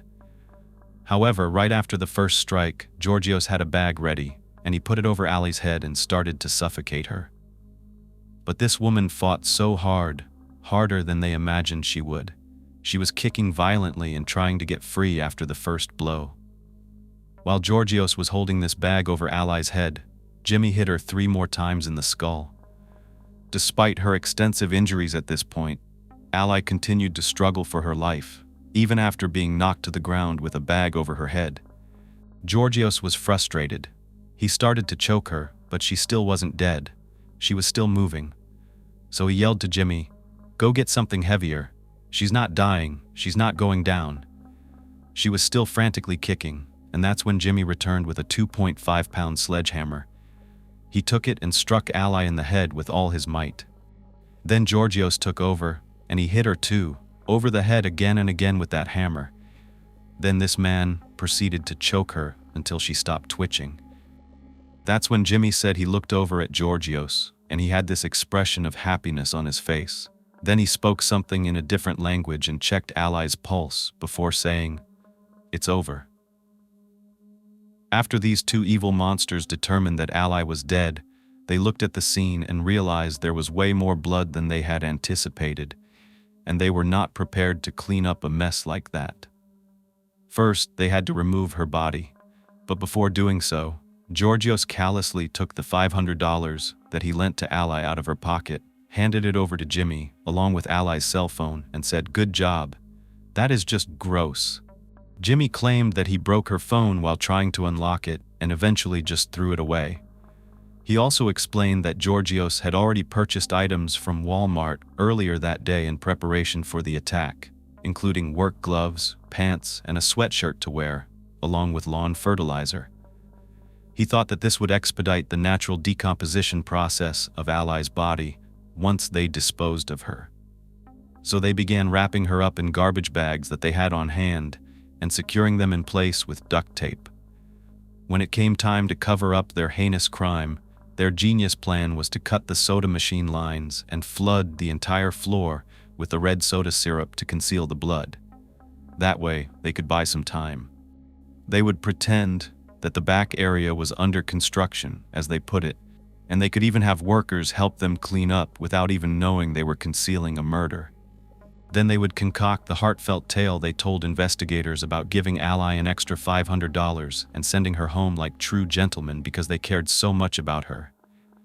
Remember, Giorgio said she was like a daughter. Well, this plan backfired when they realized just how messy soda syrup really is. It was way too much for them to handle with the cleaning supplies they had, so they jumped inside Giorgio's car and headed back over to Walmart together. There, they picked up plastic sheeting, duct tape, rags, soap, bleach, and when they returned, Jimmy said he saw Giorgios wipe down the sledgehammer with a rag soaked in bleach and water. After they finally managed to clean up most of the mess and wash away their sins, or so they thought, they loaded up Giorgios's Volkswagen with Ally's body, as well as bags and bags of items associated with this murder. Then they drove out of town to Malta. When they were driving, they threw the items out of the window in all different places, scattering evidence all over the place, before placing Ally's naked body in an undignified, makeshift, shallow grave filled with fertilizer and cement, before covering it with foliage. Well, when Jimmy was done telling the investigators all this, they thought it was quite a tale, but they weren't sure they believed it. To prove it was true, Jimmy told them where they could find the bat. He said he threw it into a pond out in the wetlands of Dean Long Road and Highway 81 on Roland Street in the town of Milton. This is where it is on the map. Here is the lake. So investigators drove out there with Jimmy, and it didn't take them long to retrieve the bat because Jimmy didn't realize that it would float. There it was on the surface in some brush along the edge of the pond. After this finding, the investigators were more open to believing what Jimmy said was true. As they were driving back toward the main road, though, Jimmy stopped them and pointed out an area in the woods along the same street where he said they dumped a bag of trash. Sure enough, about 20 feet off the road, they spot a black garbage bag sitting there right behind a tree with a brown tarp sticking out of it. When they opened the garbage bag, they found a roll of duct tape, an interior car mat, a rolled-up tarp, plastic with what appeared to be bloodstains, as well as a number of dirty plastic gloves, rags, miscellaneous garbage like Bud Light cans, and the packaging for the plastic sheet, the packaging for the garbage bags, and other items like a dirty mop. There were also a number of smaller black plastic bags with cleaning materials in them. It was just nasty looking at all that. Clearly, these were items used to clean up the mess inside the back of Local 9. Now it was time for Jimmy to lead them to where Ally's body was. He warned them that they were going to need tools, at least shovels and a sledgehammer, to break through the concrete they had poured on top of her. They sent a team to the ramp off Interstate 87 and located Ally's burial spot. I showed you this earlier. Jimmy explained that he was so heavily intoxicated at the time of disposing of Ally's body that Giorgios had to incentivize him by throwing money at him so he would continue to dig her grave. It's amazing just how little value some people can place on human life and how ignorant they are to believe that they're not going to get caught, that they're not going to be seen on Walmart cameras, that they're not going to be seen on any cameras. Since 2019, investigators obtained that surveillance footage from that Walmart, which is only a 5-minute drive from Local 9. Sure enough, they catch Giorgios alone on the camera buying Clorox wipes, duct tape, cleaning supplies, and 55-gallon garbage bags. But not only that, he was a little hungry, I guess, after all that work, and he picked up an Almond Joy candy bar and some laundry detergent, just like he was going about a normal day, not that he had killed someone. There was still a lot to learn, but investigators had enough to call him back to the station for one more interview, a more intense one this time. But as soon as they read him his rights, Giorgios asked for a lawyer. There was still so much to the story that wasn't revealed yet. Most importantly, though, they had enough evidence to arrest both Georgios and his little daub boy, James Jimmy Duffy. Here's the press release that was done following the arrest. Major Robert Pennant spoke, and he talked about the investigation, the drones, and the canines that helped them find Ally's body. On November 1st, the day after Ally's family got the news that she was never coming back, her sister Llewellyn posted this to Facebook. I haven't said much. I had this constant ache in my throat and chest, the feeling my family and I are feeling, or feelings I never imagined one could feel. I'm hurt and angry. I'm sad and devastated. I love my sister. I miss her more than I could ever express to any of you. I cannot thank everyone enough for the love and support you're all showing my sister and family. It's a hard concept to grasp that I will never see, hug, smell, or hear from my sister ever again. My sister was brutally murdered. This is why I cannot accept what has happened, but I really just want to tell everyone, thank you. Your support means more than any of you know right now. And she's right. It would be very hard to grasp that someone close to you is just gone forever. No saying goodbye, nothing. On Monday, November 4th, a vigil was held for Ally at Myers Park. It was a very emotional event, but the colors and the candles at the park brought some brightness to this occasion, and bright pink were her favorite colors. People came out wearing purple shirts to honor Ally during the vigil. One of Ally's co-workers spoke up about the tragedy that had taken place. She expressed her disbelief at what had happened. It was unfathomable. The co-worker also talked about how dedicated Ally was to her job. She had given her all to that shop. The co-worker also condemned the actions of Georgios and Jimmy. She described their actions as horrendous and unforgivable. The first thought that crossed their mind when Ally went missing was that they needed to look into Georgios and Jimmy. This co-worker just had a gut feeling, and ultimately, this intuition proved to be correct. A Lamont family friend told the news that Ally's family was ripped apart. They would never be normal again and would have to live without Ally forever. The intensity of their pain was indescribable. One person who attended the vigil didn't even know Ally but wanted to pay their respects. They posted this to the event page. Quote, I close my eyes and I pray. I didn't know her, but I was there to support an innocent young girl who just went into work one day like a normal person and got hurt by her own bosses. When I saw on Facebook that a local girl went missing, I prayed like crazy. Sadly, by all the things I knew, the boss had something to do with it. My heart and soul hurt for her and her family and friends. Why on earth would someone do this to a hard-working, kind person? Sickening. Rest in peace, beautiful girl. I'm glad they caught these sick men. I'm sorry you went through this. I couldn't imagine how scared you were. Everyone lit candles, and they let balloons go in her honor. There were still so many unanswered questions, and people wanted answers. People knew these men were evil, but why Ally? What could she have ever done to deserve this? Well, they'd have to wait to get those answers. By November 27th, Llewellyn shared this picture of an urn with Ally's ashes inside. She wrote, This is what my family is left with. This hurts my heart so bad. I just sat here and cried for what feels like forever holding you, but I'm beyond thankful that you'll be home for Thanksgiving. I love you so, so much, Elizabeth and Lamont. This is all we have left of you, and I will cherish this forever and eternity. I will always have you with me and my necklace with you in it too. I feel better knowing you're home with us, just not the way you should be. Rest easy, my beautiful sister. I talk to you every day, and for the rest of my life I will continue to do so. How incredibly sad.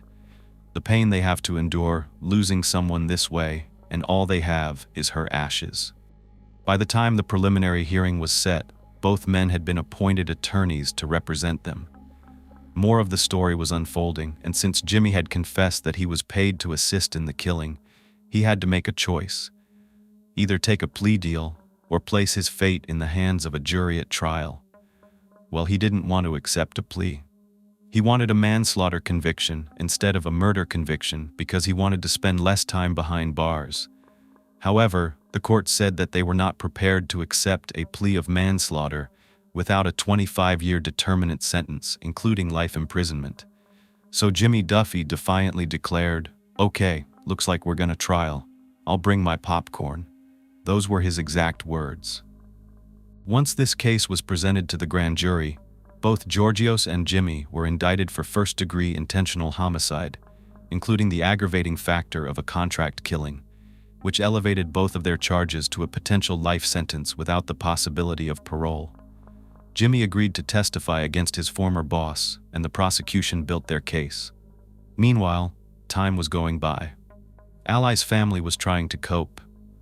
Her little sister, Brooke, posted this picture of the two of them on Facebook on June 11th, 2020 and said, "Another day I wake up and you're not here, screaming, crying for you in my dreams.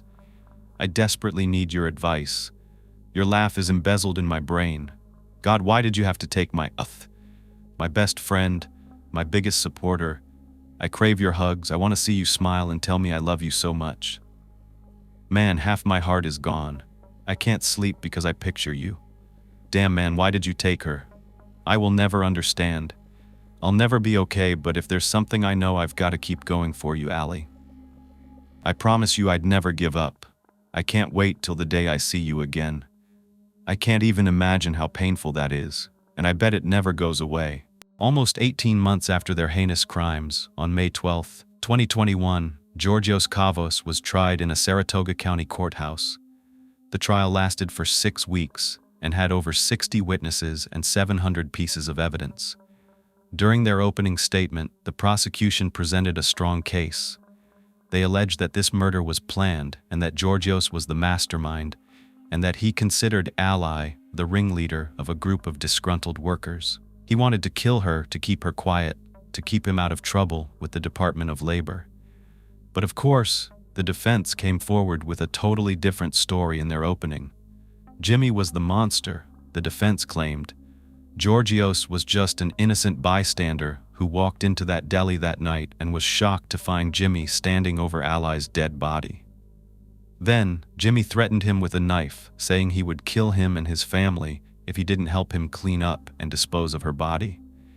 His court-appointed attorney made him out to look like an upstanding businessman with a wife and 3 children who was coerced into helping Jimmy cover up his evil plan. They painted Jimmy as just an alcoholic drug user who was violent, emotional, and had deep hatred for women. His motive was either infatuation with Ally, who rejected his advances, or because Ally owed him money for drugs.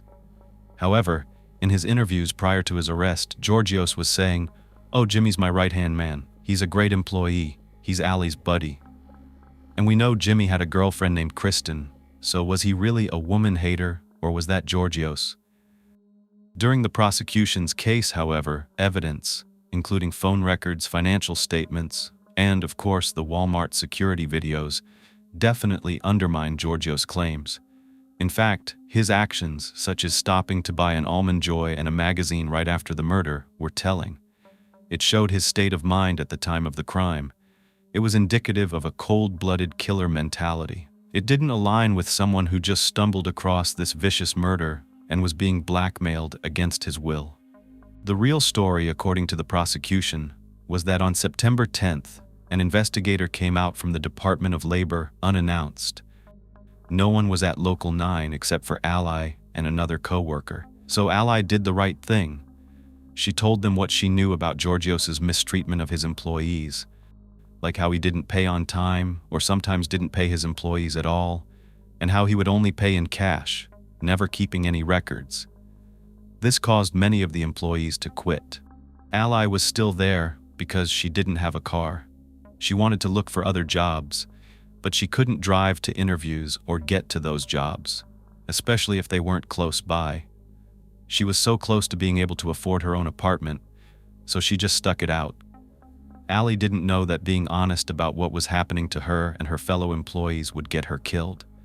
So Ally tells Jimmy about the encounter with the Department of Labor investigator, thinking that he's a trusted friend. But he goes right to his boss, and Georgios becomes irate. Then, Georgios begins getting letters from the Department of Labor asking for payroll records. When he spoke to Ally about this, she stood up for herself and her co-workers by saying he needed to do the right thing, or she would expose him on social media and to the auditors. He needed to pay them what he owed. I was thinking, how many of us have either done this or said we were going to do this, threatened to blast someone on social media if they didn't do the right thing. It's something so simple, but something so threatening in this case, and it didn't sit well with Georgios. Ally had been acting like the manager ever since Jimmy was always high and drunk on the job. She was the one dealing with the employees who weren't getting paid. She would blatantly tell them, "You're better than this place, and if you find another job, take it and run." Evidence showed that Ally was willing to make sacrifices for her colleagues. She wanted to make sure they were paid on time, and she would even tip them out of her own earnings before getting paid herself. But according to Jimmy, Ally aired the store's dirty laundry, and Georgios referred to her as a bitch on numerous occasions. She messed up all of his plans because he was on the verge of finalizing plans to move to a new location. Remember how he did that before? He was in one town, stopped working that shop, and opened up another one. He just keeps hopping from location to location, and I wonder why. But Ally was messing all of that up and ruining his reputation. Plus, the investigation into his business dealings showed he owed over $122,000 to the IRS and $70,000 to the state of New York, including unpaid payroll and sales tax. Ally threatened to continue to expose him if he didn't own up to it. But that's something he just wasn't willing to do. Instead, you know what was worth his time? Chilling his employee. There was also evidence that, following the crime, he bought custom-fitted plywood at a store and installed it on top of the flooring in his trunk. Why'd you do that? Then he proceeded to get his entire car detailed. This man's glasses were found at the disposal site where Ally's body was found. The defense tried to argue that this was because Jimmy grabbed them off of his face and threw them over there to silence Georgios. Georgios was claiming that Jimmy did this so that some evidence would belong to Georgios, and he wouldn't come forward and rat him out. That wasn't all. Georgios had been involved in fraudulent activities for more than 2 decades, so this was just the tip of the iceberg. Ultimately, the jury rejected his fictional tale and sided with the prosecution, finding Georgios Kavos guilty of all charges, including first-degree murder, on June 17, 2021. Now for sentencing. During a pre-sentencing interview, a probation officer came forward and said that he observed Georgios to be emotionless and detached. He failed to humanize his victim, Ally Lamont. He refused to call her by name and he kept calling her Allison, which is just total disrespect. During the course of the sentencing, Ally's family and loved ones read their victim impact statements, and I could hardly keep it together. Georgios was just emotionless. He's a father. Just think about that. I fail to understand how he can separate the love that he feels for his own children and the fact that he can kill someone else's daughter, a woman named Roberta Reen. The commissioner of the New York State Department of Labor, she made an unusual move. She wrote a letter to the court and requested a severe sentence for Georgios. The judge actually read this letter. Here it is now. It says, quote, "Elizabeth came forward in good faith to report labor law violations to the Department of Labor, to fight for justice for herself and her colleagues, and became the victim of the most heinous act of retaliation against a worker that the New York State Department of Labor has ever seen." The commissioner of the New York State Department of Labor, she made an unusual move. She wrote a letter to the court and requested a severe sentence for Georgios. The judge actually read this letter. Here it is now. It says, quote, "Elizabeth came forward in good faith to report labor law violations to the Department of Labor, to fight for justice for herself and her colleagues, and became the victim of the most heinous act of retaliation against a worker that the New York State Department of Labor has ever seen. I ask the court to consider the potential chilling effect in terms of sentencing that this murderer's actions will have on workers who seek to exercise a basic and fundamental right, the right to report mistreatment and violations of the law. Workers in New York State must be able to report labor law violations without fear of retaliation." End quote. It's true, all she was doing was the right thing, but sometimes it can go so wrong. Ally's sister, Brooke, spoke, and she said that when he took her sister, he took a part of her as well. While sobbing, she said, quote, "Ally was the light of the room, a contagious smile, and a laugh you could never forget. She would help anybody unless you gave her a reason not to. She was strong, caring, loving, and hard-working, and you took that all away. You robbed her of the chance to ever get married, to have children, or simply be an aunt to her nieces and nephews. You tried to silence her, but she will always be remembered.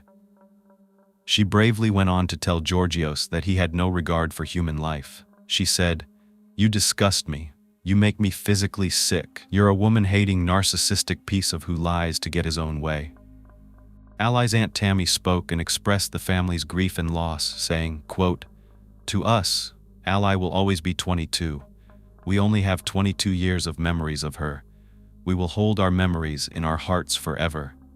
I hope you never get a moment's peace for what you did.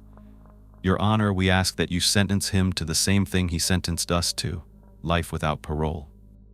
In Ally's father's victim impact statement, he referred to his daughter as his hero. Ally's older sister also wrote to the court saying, quote, "She worked herself to death literally to try to achieve her personal and lifelong goals." End quote. And finally, it was Ally's mom's turn, and I could not hold it together during this. Some of the things she said were that he was a failure as a businessman and a failure as a human being, but she said, above all else, "Until the day you die, she will be in your head. You killed our daughter because you owed her money, and she stuck up for herself and others that you hurt. She wouldn't be quiet. For the rest of our lives, we will not be quiet." Well, that room was silent as the weight of her mom's words sunk in. She continued with, quote, "We will keep speaking about Elizabeth and the horrific acts that you committed to make sure you never had the chance to hurt anyone else." Giorgio's lawyer appealed to the judge for a minimum sentence. He said that this was his client's first encounter with the criminal justice system, and he highlighted his status as a local business owner who provided employment to many people in the community. And that had me laughing. Are you serious? His lawyer also described him as a devoted husband and father of his 3 children, and this was supposed to mitigate his sentence. I mean, clearly he was one hell of a family man, right? Because he didn't forget to get his wife some laundry detergent, did he? That's right, that was for her. Even in the midst of a murder plot, he stopped and remembered to bring something home for his beloved wife. Unbelievable. But of course, the court didn't place much weight on this at all. He was sentenced to life in prison without the possibility of parole, and Jimmy Duffy received a sentence of only 18 years to life. I say only because you never know. He offered a very simple apology to the Lamont family. All in all, Ally was forced to pay the ultimate price for Giorgio's greed, despite attempting to make things right, not only for herself but for her co-workers. So this court's decision tried to bring some measure of justice to Ally and her family, but we know there's never closure. And though justice has been done, it doesn't amount to what this family lost.